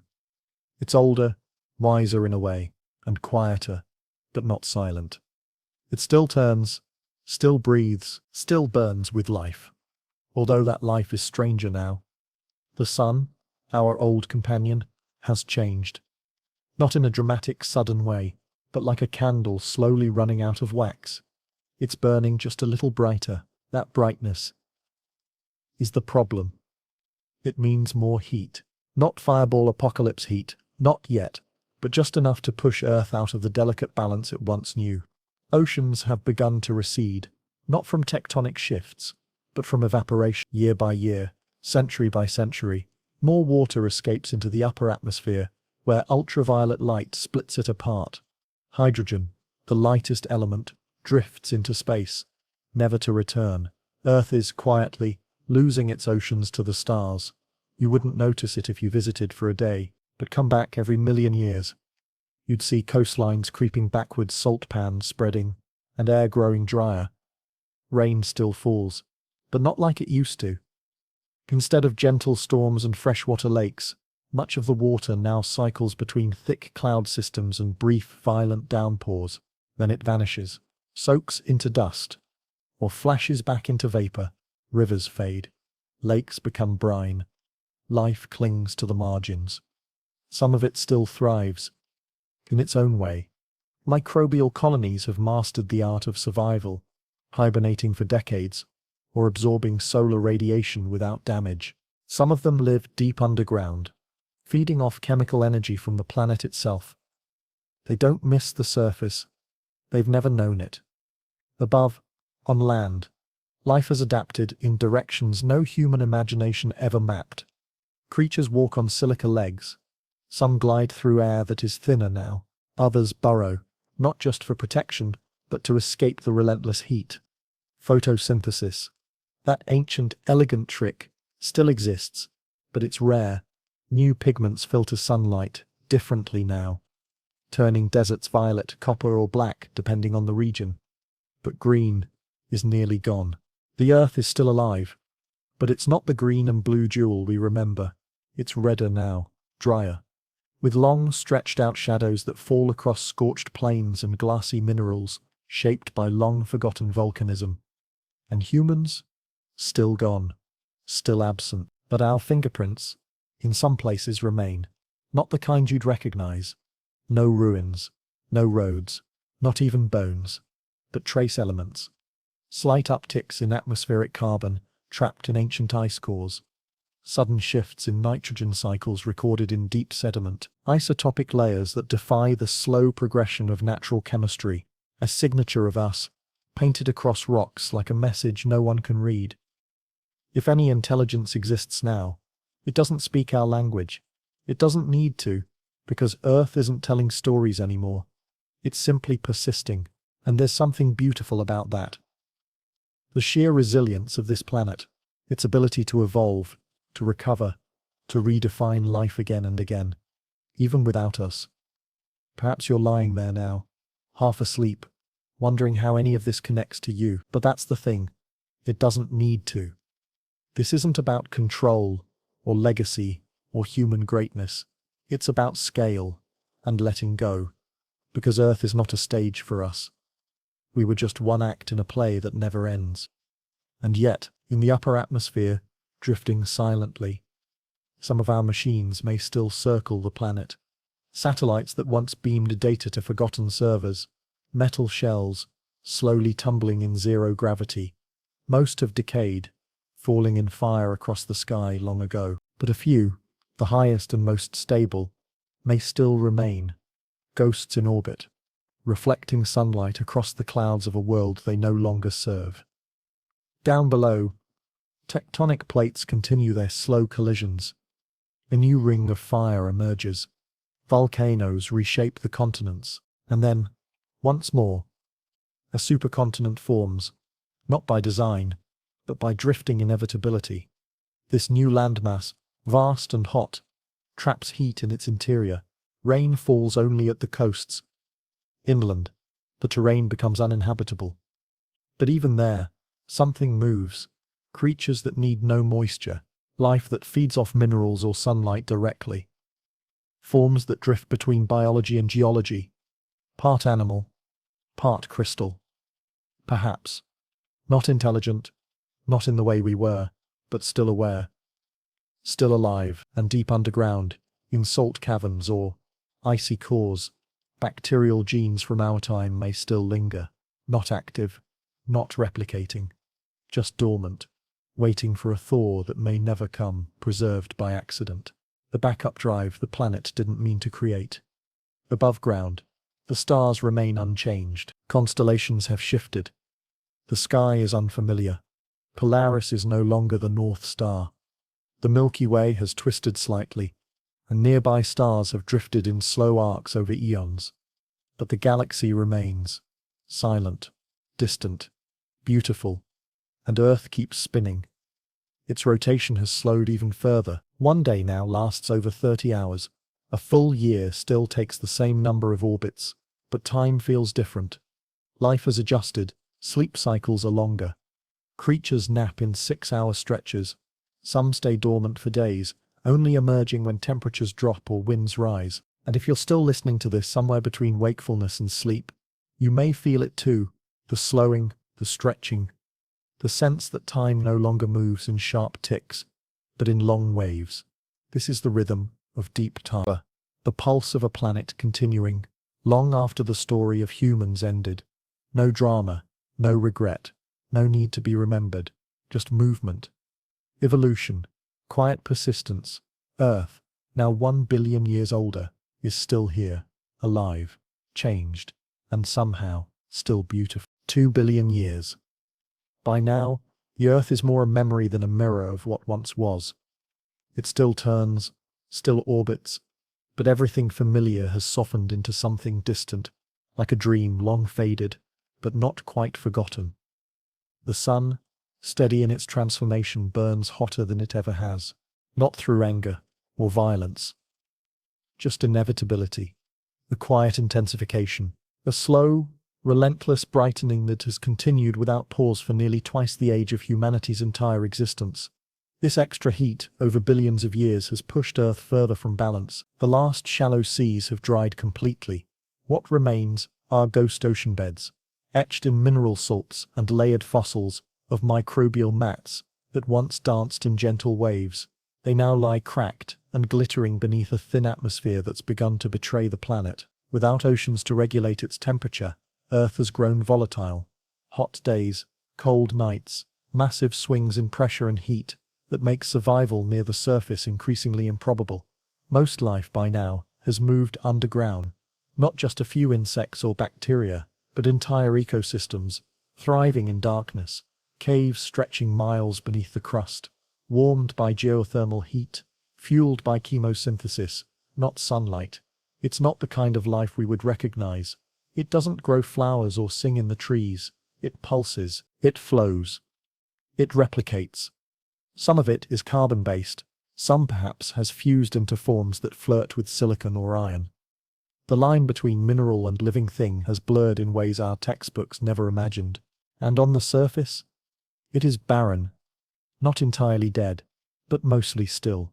The winds are slow now, dragged down by a thickening sky that holds more carbon dioxide than ever before, not because of factories or fire, but because volcanic activity, still deep beneath the plates, continues to exhale carbon with no forests left to inhale it. And yet, even here in the quiet suffocation of surface heat, Earth adapts. Small reflective minerals coat the sand, shimmering with microscopic patterns. Some of these patterns are natural, others, perhaps not. There's a growing mystery in this future world, self-organizing shapes, repeating tessellations, spirals, and lattices that resemble the beginnings of computation, not machines, not consciousness, but maybe the first twitch of something new. Not evolution in the biological sense, but in the informational structures forming, because they must, because matter, under enough time and pressure, finds ways to store memory, to respond, to anticipate. Are these forms alive? That depends on your definition, but they do replicate, and they do change. And in that way they may be the next inheritors of a planet that has already hosted hundreds of failed experiments. 2 billion years is a long time for a world to wander. And somewhere above, the moon still circles faithfully. Its orbit is wider now, slowly drifting away, inch by inch over time. But it's still here, still pulling at Earth's crust, still guiding tides. Though there are no oceans left to respond, tidal locking is almost complete. Earth now spins so slowly that its day stretches over 50 hours. Sunlight bakes one hemisphere for more than 2 Earth days at a time. Then, long, frigid nights descend, thick with radiation and ice crystals that form in the upper atmosphere before vanishing again with morning. Life has responded by going dormant. Some creatures, if we can still call them that, have sleep cycles lasting months, even centuries. They emerge during moments of equilibrium, then retreat again to wait. There is no rush anymore. And yet, something stirs in the upper crust. New mineral veins form with trace elements that suggest interactions, reactions that shouldn't occur in such cold, dry conditions. Some scientists, if they were here, might call it geobiology. Others might wonder if Earth is, once again, hosting life, but not as cells, and not as flesh, perhaps as algorithms. Etched, not in silicon chips, but in the lattice of self-assembling crystals. A planet reteaching itself how to compute, without computers, but no one is here to ask. No humans, no observers. Just the planet, just time. And the sun continues its climb. It is now well into the late stages of its main sequence. It fuses hydrogen faster. It emits more energy. It has swollen slightly, not into a red giant yet, but enough to change the balance of Earth's orbit. The habitable zone has drifted past. Earth is now too close.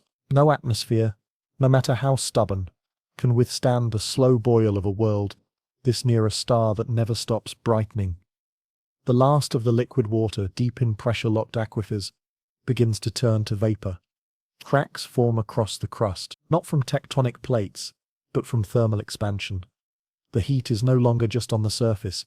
It is now penetrating, seeping, altering the chemical structure of rock. And above it all, the atmosphere continues to erode. Solar wind, once tamed by a magnetic field, is now eating away at the edges. The magnetic field is weaker, perhaps because the core is cooling, perhaps because of changes in rotation. Either way, without a strong magnetosphere, the shield is down. Radiation pours in, not with a roar, but with a hiss. Earth is not dead, but it's not the same planet anymore. It has become an archive, a slow-burning library of chemical memory, layers upon layers of history, written in stone, in ice, in fossilized microbes buried beneath ancient riverbeds. If you stood on the surface now, assuming you could, you wouldn't see cities or monuments. You'd see deserts that once were oceans, mountains that once were skyscrapers, freighters filled, not with water, but with glimmering salt and cracked glass formed from long-forgotten satellites falling from orbit. And if you knew where to look, you might still find the faint imprint of a boot, pressed into a hardened sea of lunar dust. Not on Earth, but on the moon. The last untouched signature of the species that once asked questions, built rockets, and stared at the stars. But now the stars stare back at a world that no longer remembers us. And still, Earth turns. Still, it endures. Because that's the secret of this place. Not that it was made for us, but that it never needed us. And without us, it simply became something else. Not better, not worse. Just different. Something newer. Something ancient. Something still writing its story, even after we stopped listening. No pause. No final chapter. Just change. And so, we continue gently now, toward the next great silence, as the sun swells ever brighter, and Earth begins preparing for its final transformation. 3 billion years. That's how far we've drifted now, across the slow tide of time. And Earth is no longer the blue planet. Whatever color it once shimmered with, oceans, forests, clouds, it has long since faded. The surface now reflects light, like polished brass, with stretches of scorched mineral plains and deep rust-colored scars. There are no green valleys, no white caps, no blue horizons. What remains is more sculpture than sanctuary. The slow reshaping of a planet by heat, pressure and memory. The sun above it has grown old, but brighter still, not fiery or furious, but swollen with certainty, It has been fusing hydrogen into helium for billions of years. And in the quiet arithmetic of stars, that fusion slowly shifts a star's weight, shape and heat. At 3 billion years without humans, that subtle change is no longer so subtle. The sun now radiates with 30% more energy than when we left it, a gentle rise, but on planetary timescales it's a tidal wave. And Earth has absorbed every bit of it. Its crust is thinner in places, expanded, cracked. The inner core still spins, but slower now. Magnetic fields have become unstable. Solar wind rushes in more freely, brushing the upper atmosphere with charged particles that once sparked auroras. Now they only erode. The atmosphere is nearly gone. Not with a bang, but through slow thinning, like breath escaping a sealed jar. Molecule by molecule, over eons. Water vapor was the first to vanish. Hydrogen molecules, split by solar radiation, drifted into space and never came back. Then oxygen followed. Carbon dioxide lingered for a while. Denser, heavier, but even that has now thinned. The sky is not blue anymore. It is pale, washed out, tinted yellow-white by the glare of a sun that no longer sleeps. There is no breeze, no clouds, no rain. But the rocks remember, and so do the shadows, the ones buried deep underground, where life once hid. Some forms of life still exist. Not as we knew them. They no longer photosynthesize, or crawl, or see. They react. They shift.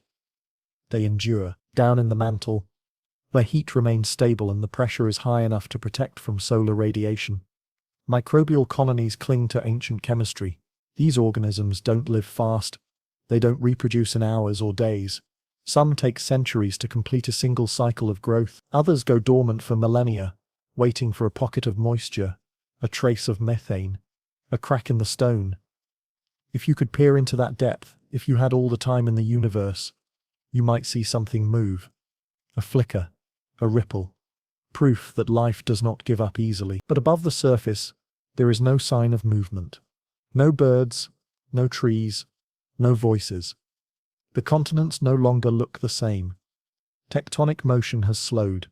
Not stopped, but the pace is glacial beyond glacial. The continents have wandered, collided, and pulled apart again over and over since humans last walked on their surfaces. At 3 billion years without them, a new supercontinent has formed, a single massive landmass, ringed by superheated salt flats and wrapped in mountain chains, pushed up by ancient collisions. Somewhere within that range, encased in granite, is a sealed cavern, a remnant of human ambition, perhaps a vault deep and reinforced, filled with carved symbols and instructions that no longer mean anything.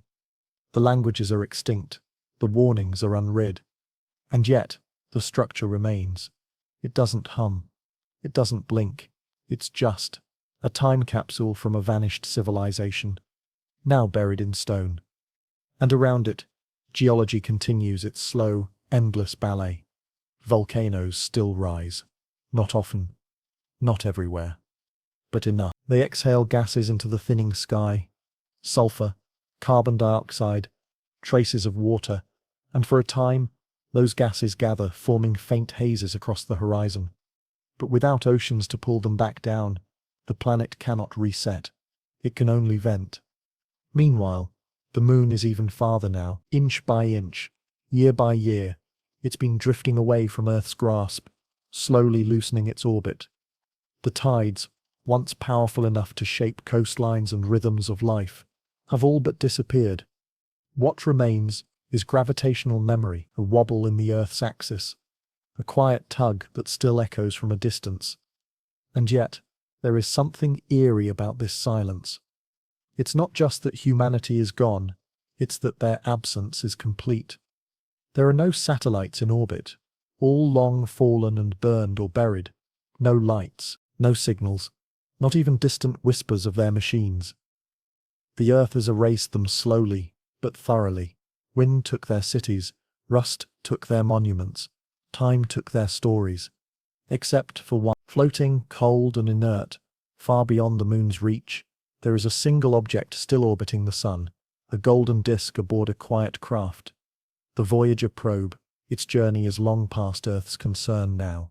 But its path is unchanged. It drifts silently between the stars, carrying a message from a species that no longer exists. A greeting, a map, a song. Maybe no one will ever find it. Maybe it will never speak again. But in this chapter of cosmic quiet, it's the closest thing Earth has left to a voice. Back on the planet's surface, light behaves differently now. With little atmosphere to scatter it, shadows are sharp. There is no twilight, only day and night. Brutal and absolute.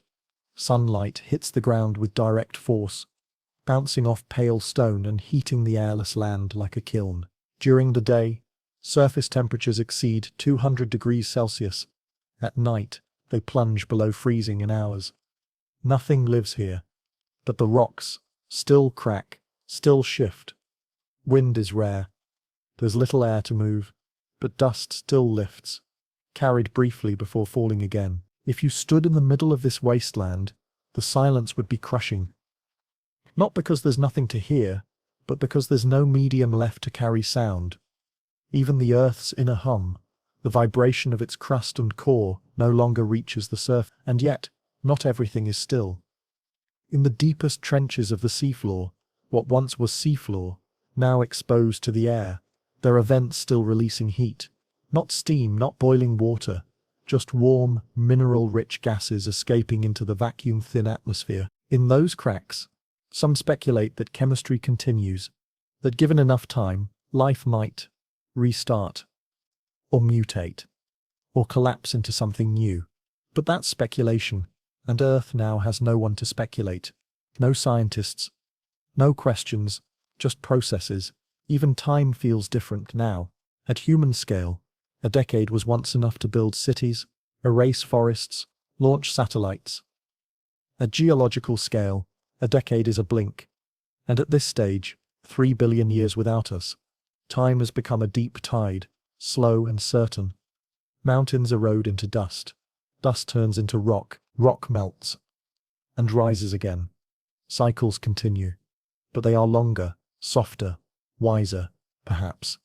This is no longer a living planet. But it's not dead either. It's something else. A relic. A witness. A stage waiting for its final act. Because not far from here the sun is preparing for its own transformation. And when it does, when fusion can no longer hold it steady, it will swell into something vast and unstoppable. But not yet. There's still time. Still chapters to turn. Still silence to explore. Earth continues its orbit. Each year, though the word means little now, it completes one more slow loop around the brightening furnace above.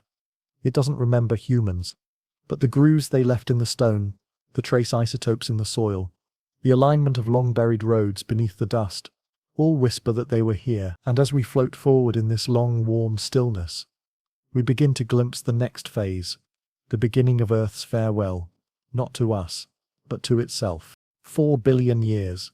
By now, Earth is no longer a quiet relic. It's a planet on the edge of a storm. Not a storm in its sky, for the atmosphere is almost gone. Not a storm in its oceans, because the oceans have long since boiled away. This is a stellar storm.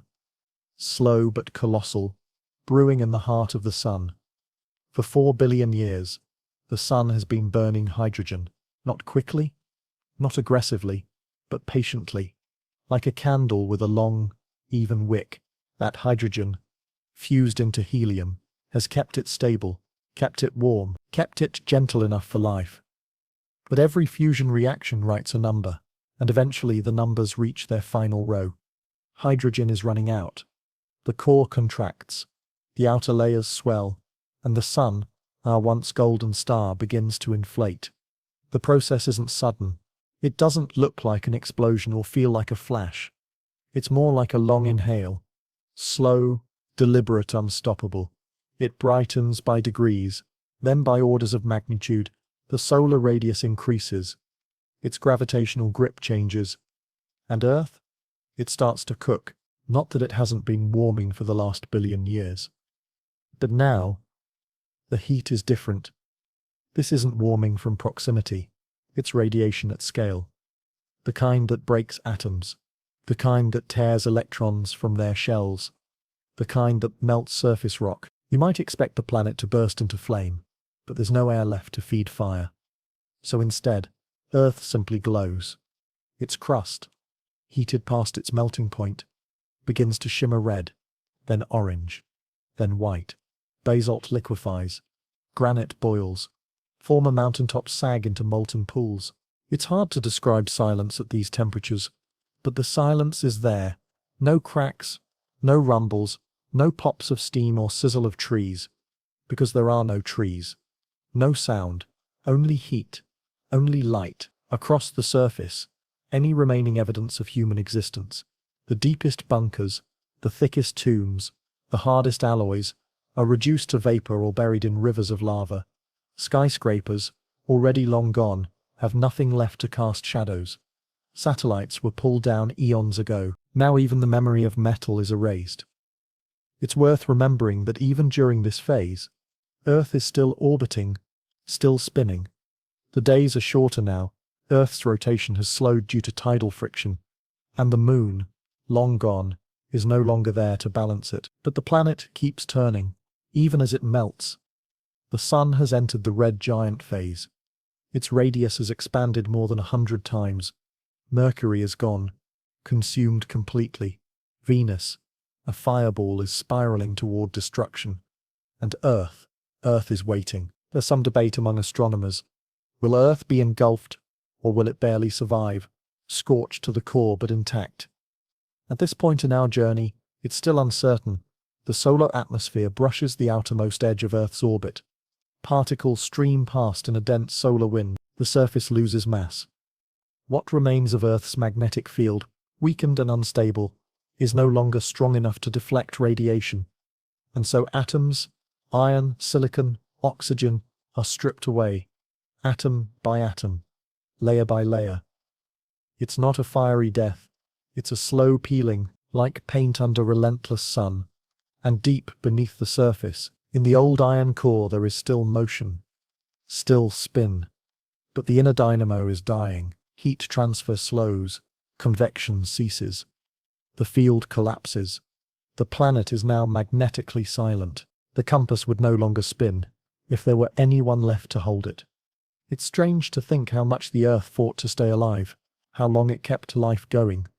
Through impacts, ice ages, mass extinctions, it persisted. Through human industry, climate upheaval, and global reshaping, it endured. But against a dying star, there is no persistence, only surrender. And yet, it doesn't feel tragic. There is something strangely peaceful about this moment, like watching the last candle in a cathedral burn down to its final glow. A kind of reverence, a hush. This planet, once bursting with voices, music, language, now radiates only thermal light. No chaos, no struggle, just heat and stillness. In some places, deep pockets of minerals have turned to glass.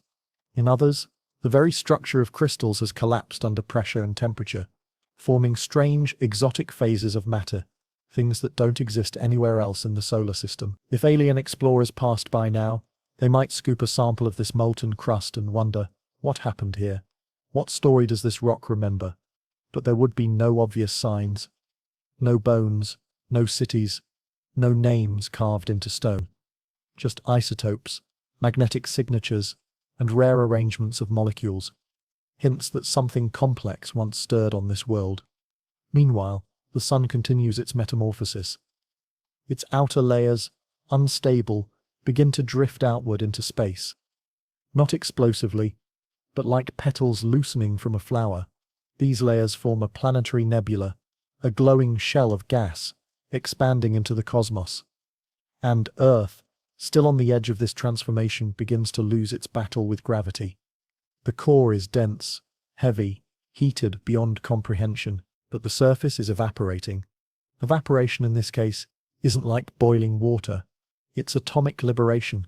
One element at a time, Earth's atoms are swept away into the nebula, and eventually the planet is gone. Not shattered, not burned, just gone. What remains is a small core, a metal-rich remnant, cooling slowly in orbit around what used to be the sun. And the sun itself, it has now shed its skin. What's left at the center is no longer a star in the traditional sense. It's a white dwarf, a dense, hot ember about the size of Earth, but with the mass of the entire sun. It doesn't shine by fusion. It shines because it is hot.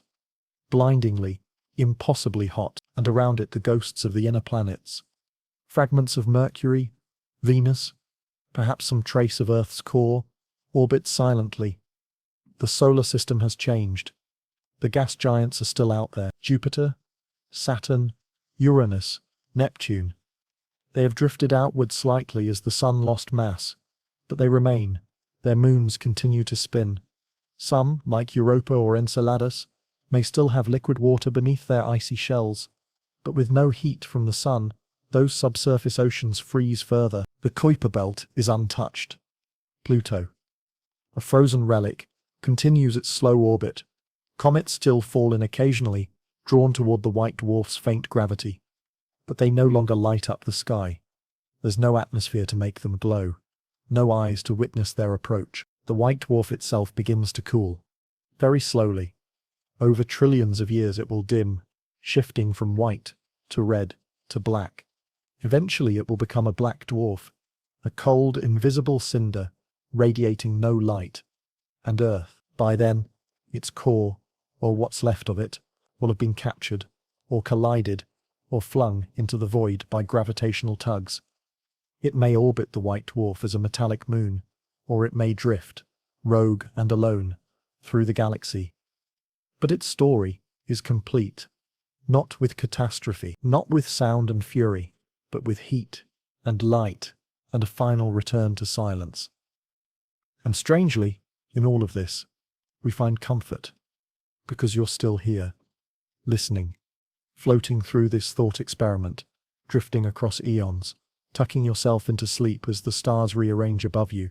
It's a story not just of endings, but of awe, of how long things can last, of what outlives us, of what whispers beyond memory. And as we prepare for one last look, beyond even the sun, beyond the Earth, into the galactic scale of forgetting, we carry with us the strange, small knowledge that for a while, Earth was alive, and we were here. By now the calendar feels like a memory. 5 years have passed. No one marked them. No one counted down to anything. But the Earth remembers, in its own way. You can see it in the trees. What started as cracks in the sidewalk has grown into full saplings. What was once a weed in the driveway is now a tree brushing against the second-story window. Roots of lifted pavement. Branches stretch across rooftops. Entire neighborhoods, rows of homes that once buzzed with weekend lawnmowers and barbecue smoke, now look like woodland clearings with chimneys. The wild has moved in completely. Not as an intruder, just as the new resident. In some places the buildings are still standing, kind of, but they've lost their shape. Roofs have caved. Walls have leaned. Paint is gone. Wood is swollen and split. There's moss where carpet used to be. Bird nests tucked into ceiling fans. Some houses are more forest than structure now. Trees growing right through the kitchen floor. Vines curling over the television. And in the cities it's even more dramatic.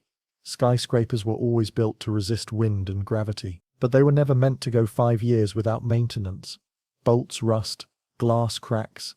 Support beams sag under their own weight. Eventually they begin to fall. Not in some huge cinematic collapse, but in pieces.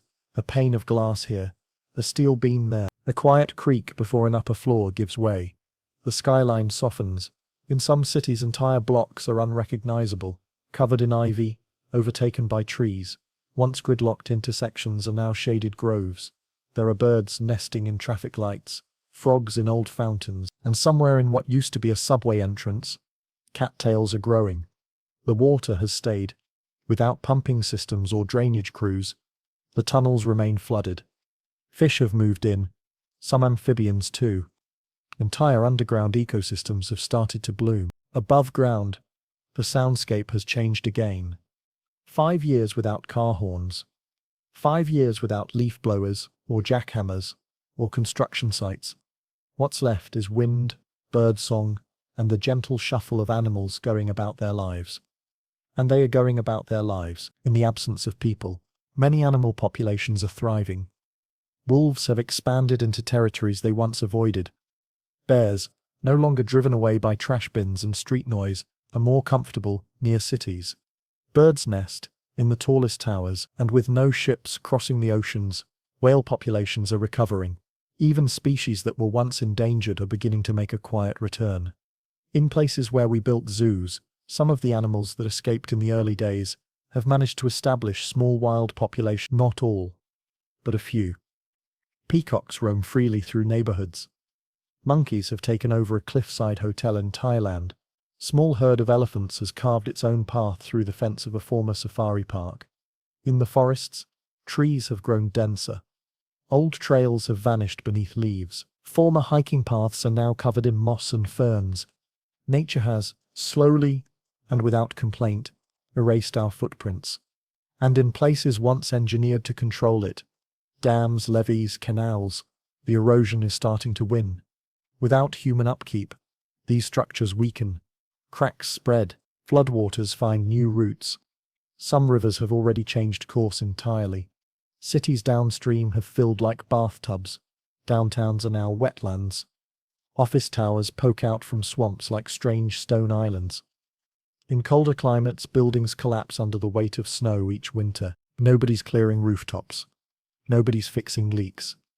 And year by year, storm by storm, more of the man-made world crumbles under the pressure of seasons. In warmer climates, the opposite happens. Dry heat cracks concrete. Deserts expand. Plants adapted to human landscaping, like trimmed hedges and potted palms, are long gone, replaced by whatever thrives naturally. It's a reshuffling, not a collapse, just nature, reorganizing. Out at sea, it's quieter than ever. No container ships, no oil rigs, no sonar pulses. Confusing marine life. Dolphins and whales swim in deeper peace. Coral reefs, once damaged by sunscreen, anchors, and pollution, are slowly beginning to regrow. Not everywhere, but enough to notice. And in the skies, something else is happening. Satellites that no longer receive updates have begun to drift. Some remain in orbit, blinking like artificial stars. Others fall harmlessly, mostly burning up in the atmosphere like slow-motion fireworks that no one sees. In old cities, nature has started to take the vertical spaces too. Trees grow out of windows, vines hang from rooftops, bees make hives in the corners of penthouses, and animals don't avoid the cities anymore. They live in them. Deer in hotel lobbies, owls nesting in church towers, a raccoon asleep in the back seat of a long-abandoned taxi. Even domesticated species have adapted in small ways. Some dogs, especially larger breeds, have formed feral packs. Cats have become more solitary, as they've always preferred. Chickens exist where they can find food. Goats are goats. They seem to be doing fine. Nature has a sense of humor like that. And still the earth keeps rotating. Seasons keep changing. Storms come and go. Some cities vanish beneath snow. Others bake beneath dust. But the green keeps growing, and the silence deepens. After 5 years, the world is still full of our things. The buildings, the roads, the signs. But they don't mean anything anymore. Not to the animals. Not to the wind. Not to the trees climbing their way through windows. They're just shapes now. Textures. Surfaces to grow on. And it's only going to continue. Because next, we're going to see what happens when decades go by. When glass turns to dust, steel gives in to rust, and nature stops asking for space, and simply takes it. 1 trillion years. It's such a big number that even the stars can't quite wrap their light around it. By now, the universe has long left behind everything familiar. Galaxies are not bustling clusters anymore. They're quieter, dimmer. The last of the bright stars have already burned out. The night sky, once filled with pinpricks of light, has gone cold and dark. And if you're still here, well, you're probably just your thoughts adrift like everything else. Maybe you're lying in bed, half asleep, letting the slow rhythm of science for sleep settle around you. Let your shoulders drop. Let your eyes get heavy. There's no rush. The universe is very, very slow now. 1 trillion years after the last humans walked the Earth, or after Earth itself quietly faded, only the long-lived red dwarfs still glimmer. Tiny, cool stars that lived far longer than their brighter cousins. But even they are fading out now. One by one, they flicker, then go out. What's left? Darkness and motion. There are still black holes, massive and quiet. There are neutron stars spinning like broken lighthouses, and there are those lonely planets, rogue wanderers, like the core of old Earth, drifting through blackness with no sun to call their own. But more than anything, there is time and motion, because everything, every speck, every atom, every grain of cosmic dust is still moving, still orbiting, still drifting, still colliding in tiny, patient ways. But no one's watching anymore. No more telescopes, no more questions, just the universe, unobserved. If we were to float gently through this deep blackness, maybe as a thought or a story, we'd find galaxies have thinned. Gravity has pulled them together into enormous dim blobs. Milkdromeda, the merged form of the Milky Way, and Andromeda, has eaten its neighbors, and in its center, a black hole. Huge, hungry, quiet. These central black holes grow slowly now.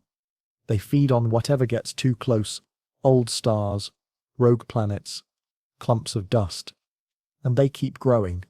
But there's not much left to eat, so they wait, quietly spinning in the dark.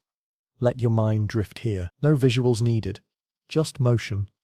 Just space folding, and curving, and cooling. It's still peaceful, in a way. If you're lying back, tucked under covers, listening to this before sleep, let that stillness settle into you. Because the universe is becoming very, very still. Even radioactive decay has mostly stopped. The elements that once glowed with energy have aged, worn down, fallen quiet.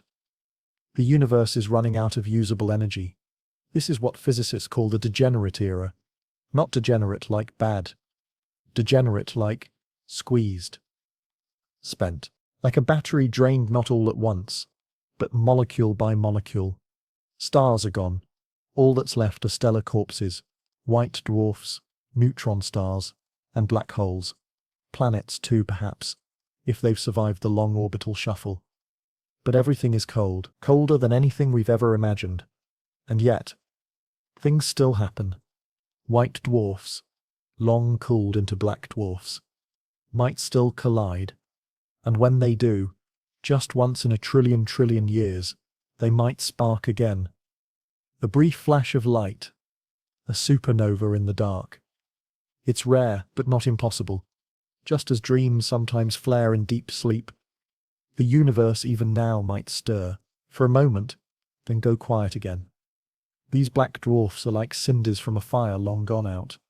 They don't shine anymore, but their insides still hold secrets. Crystals of carbon and oxygen, tightly packed under unimaginable pressure.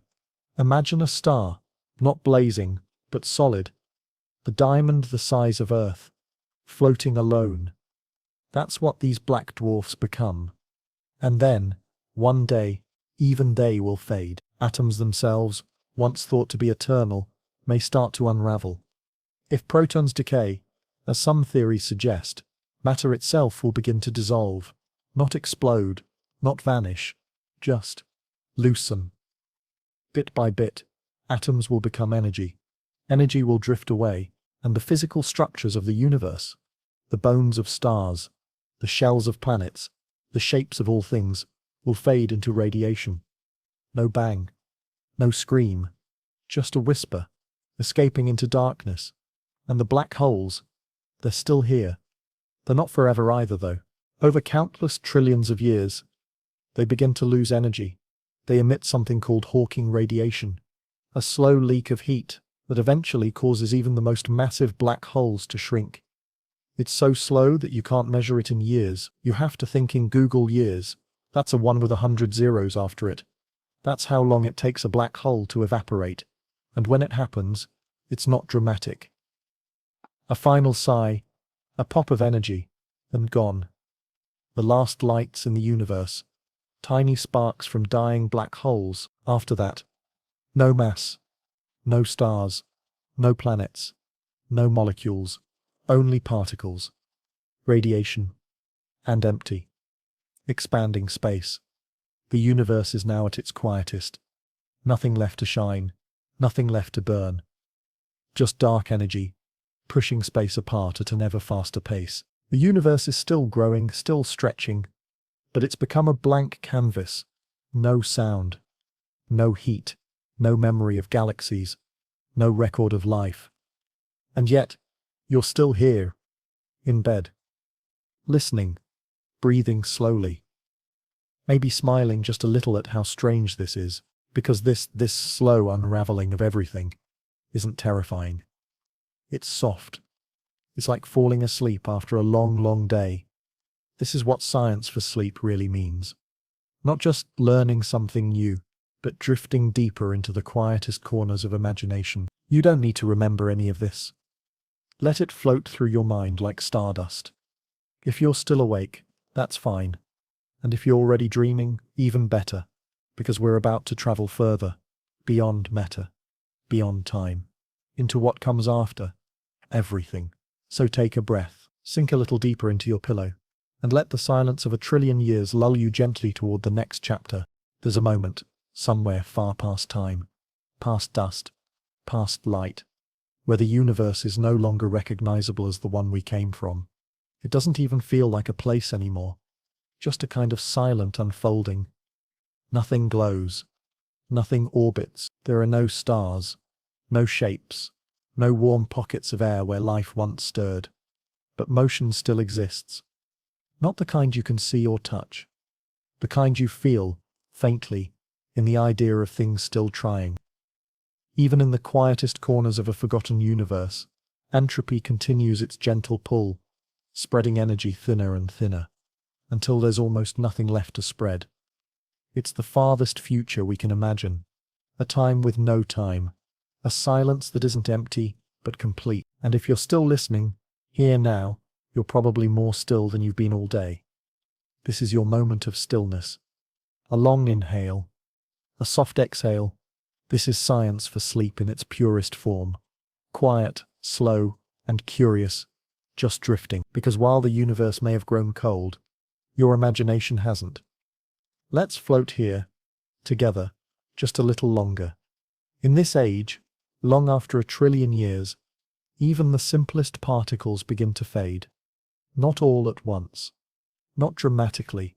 Just one by one, like the last grains of sand slipping through the bottom of an hourglass. If protons truly decay, then eventually, nothing made of matter will remain. Every last atom of what once made planets, people, oceans and thoughts will have unraveled. The occasional photon might still be out there, moving slowly through the stretching fabric of space, a relic of a time when things happened. But those photons will be too cold to warm anything, too sparse to illuminate even the faintest corner of the void. Even virtual particles, the strange flickering phenomena that pop in and out of existence, may become fewer and fewer as space itself loses its structure. The universe, once a roaring ocean of possibility, has become a still pond, a flat field, not empty, exactly, but unchanging. This is what physicists call the heat death. It sounds dramatic, but it's not. There's no bang, no final breath, no alarm to mark the last tick of the cosmic clock. It's just equilibrium. Everything that could happen has happened. Everything that could decay has decayed. Every difference in temperature, in pressure, in energy, has been resolved. Nothing more to do, nowhere more to go. Stillness wins.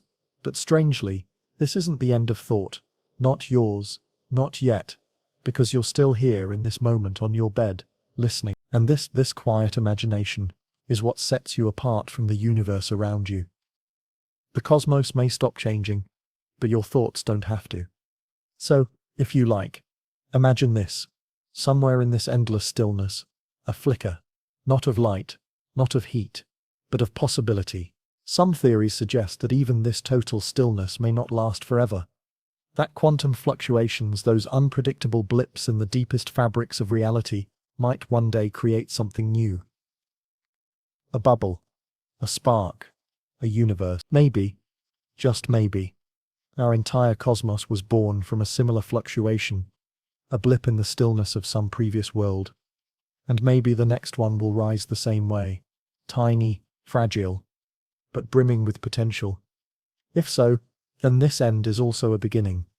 Not a loop exactly, not a cycle, but a breath. A pause between universes. An inhale before another creation. It's impossible to say what rules the next universe will follow. It may have different laws of physics, different particles, different constants. It may never form stars at all, or it may create an entirely new kind of life.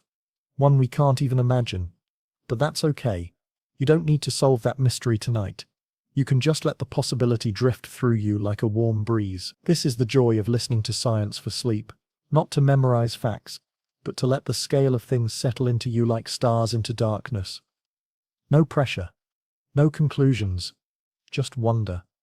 And if you're still awake, I'm glad you're here. If not, if you've drifted off somewhere between the collapse of stars and the spark of something new, then that's beautiful too. Your thoughts, like the universe, are resting now. But before we move on, let's return for a moment back to Earth, not to the old Earth of cities and people and oceans, but to what it left behind. Because even in this distant time, that place, our place, is part of the story. Particles from Earth have been scattered into space. Tiny fragments of stone and metal may have fallen into stars, or been swallowed by black holes, or drifted endlessly between galaxies. And some of those atoms, they were once part of us. Part of your skin, your voice, your thoughts. All those atoms went on their own journey. So, in a way, even in this far quiet future, we're still here. Not as people, not as stories, but as particles, as movement. And that's a kind of immortality. We don't last forever as individuals, but as patterns of energy, we linger, as echoes. And in this final stillness, maybe those echoes are the last things to fade. Not light, not heat, but memory. Not recorded, just felt.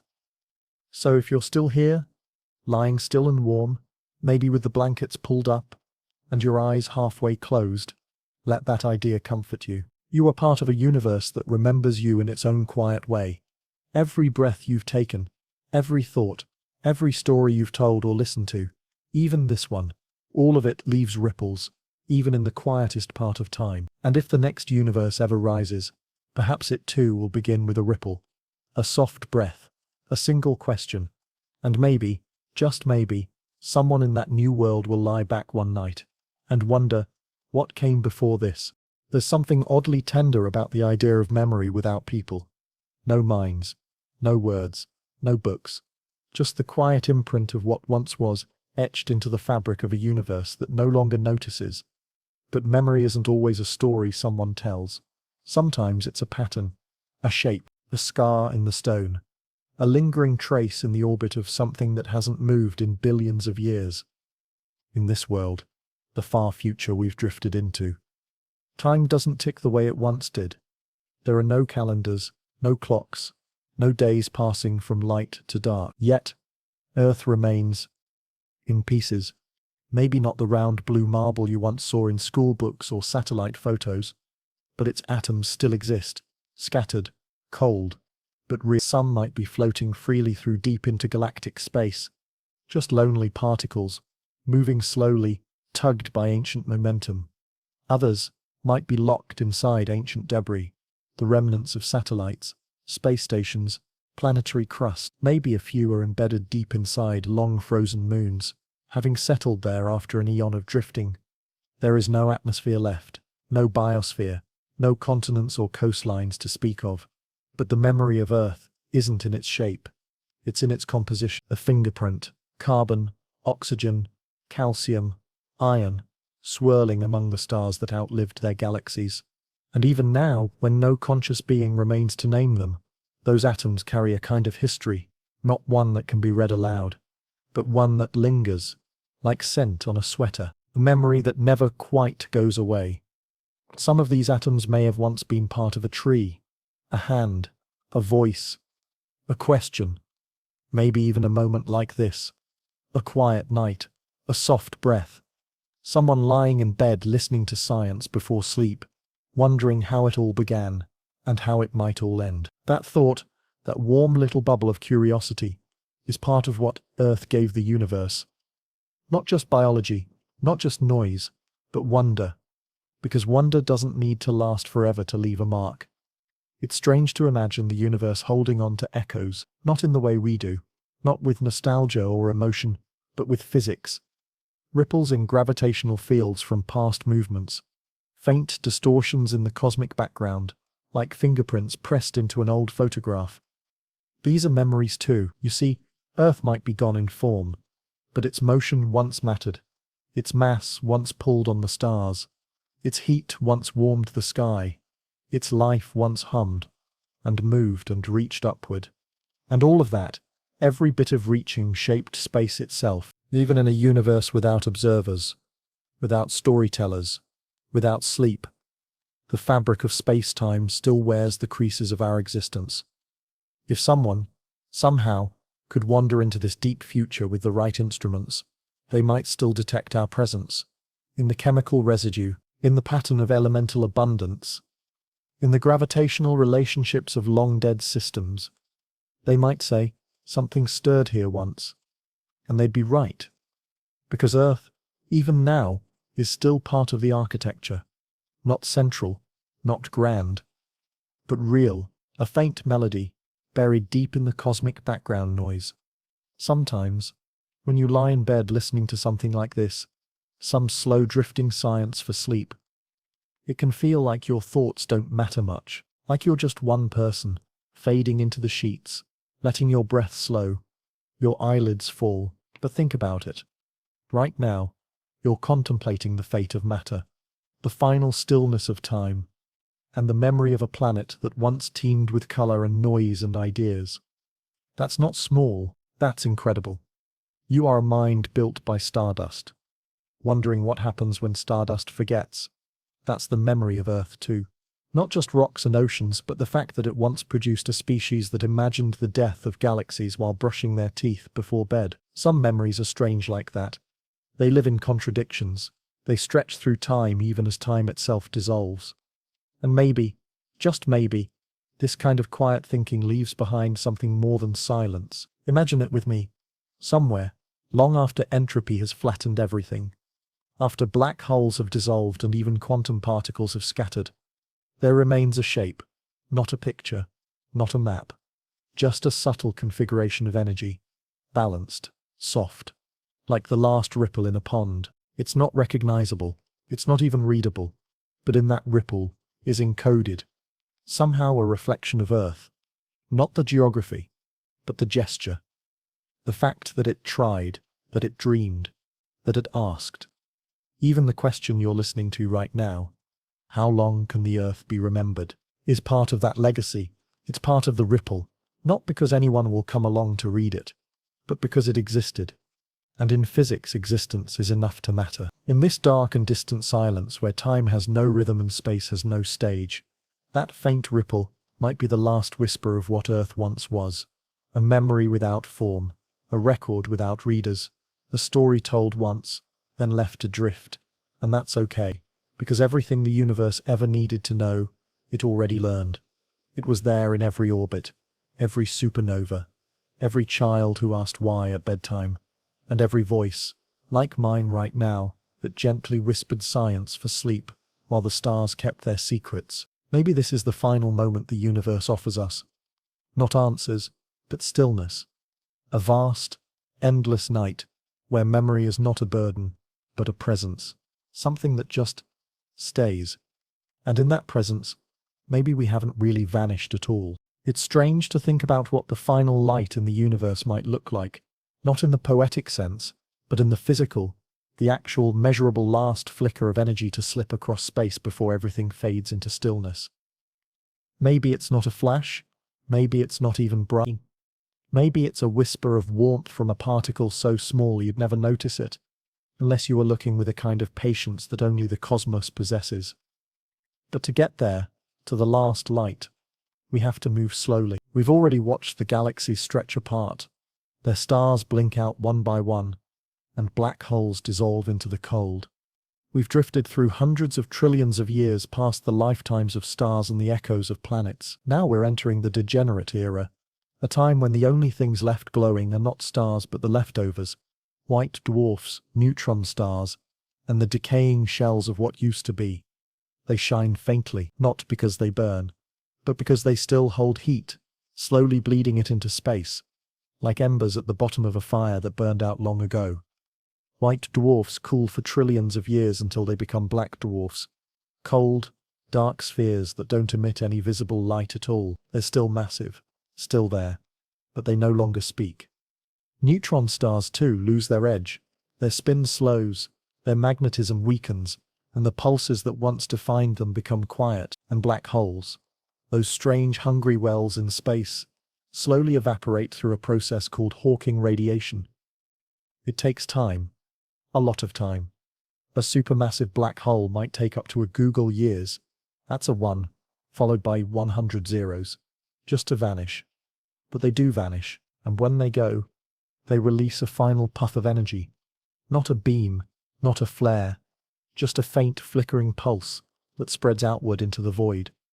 One of those pulses could be the last light.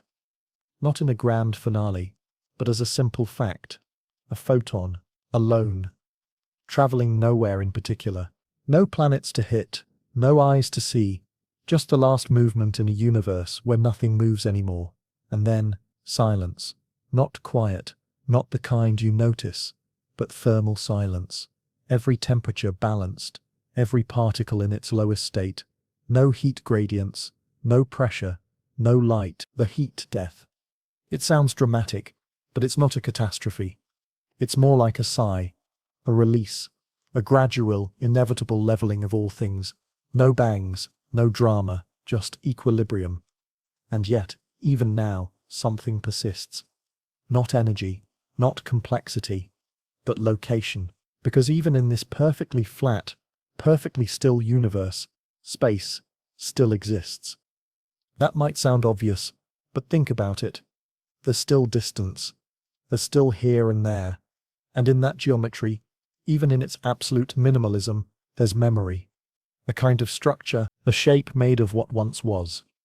That last photon, the final light, doesn't illuminate anything, but it represents something. It's the final trace of imbalance, the very last ripple in the cosmic pond. And it's gone now. Which means we've arrived. We're in the dark era, the stage of the universe where all processes have essentially stopped. No more star formation, no more chemical reactions, no more decay, no more heat, no more light, just scattered particles, occasionally interacting by chance, but mostly floating, endlessly apart, in an ocean of stillness that never churns. It's the kind of silence we don't really have a word for, because silence to us usually means waiting, waiting for the next sound, the next moment, the next thought. But this isn't that kind of silence. This is the silence after all. Waiting has ended, and yet we're still here, thinking about it, still wondering, and that, somehow, changes things. You, right now, lying down, maybe eyes closed, half asleep or almost there, are imagining a future where even light runs out of things to do, and somehow that thought doesn't feel bleak. It feels peaceful, like turning off a lamp when the room is already cozy enough to rest in. The last light isn't scary. It's just the end of a sentence, and sentences are meant to end. The universe, in its own strange way, has written its story, not for us, not for anyone, but because that's what it does. It moves, it shines, it fades. And now it rests. We sometimes talk about energy as something active, something busy. But what if the universe's final state, this calm, even spread of cold, is its most complete form? What if this quiet is not failure, but fulfillment? No more competition, no more collapse, just balance. Everything is equal. Even the particles that once made you, your hands, your thoughts, your questions, are still here, still present in this dark, still sea. They don't remember you, not the way you remember things, but their arrangement once did. And that arrangement, the life it produced, the curiosity it sparked, the love it held, was part of the universe's unfolding, part of its motion, part of its light. So maybe the last light to ever shine already did. Maybe it was the glow of a screen beside your bed, or the flicker in your mind as you pictured a world far into the future. Maybe it wasn't out there in the cosmos, but right here in you. And maybe that's enough. The universe doesn't need an ending. It just needs a moment like this. Still, quiet, full of wonder, to feel whole. No finale, no curtain drop. Just the soft fade of light into stillness, and the gentle reminder that you were part of it.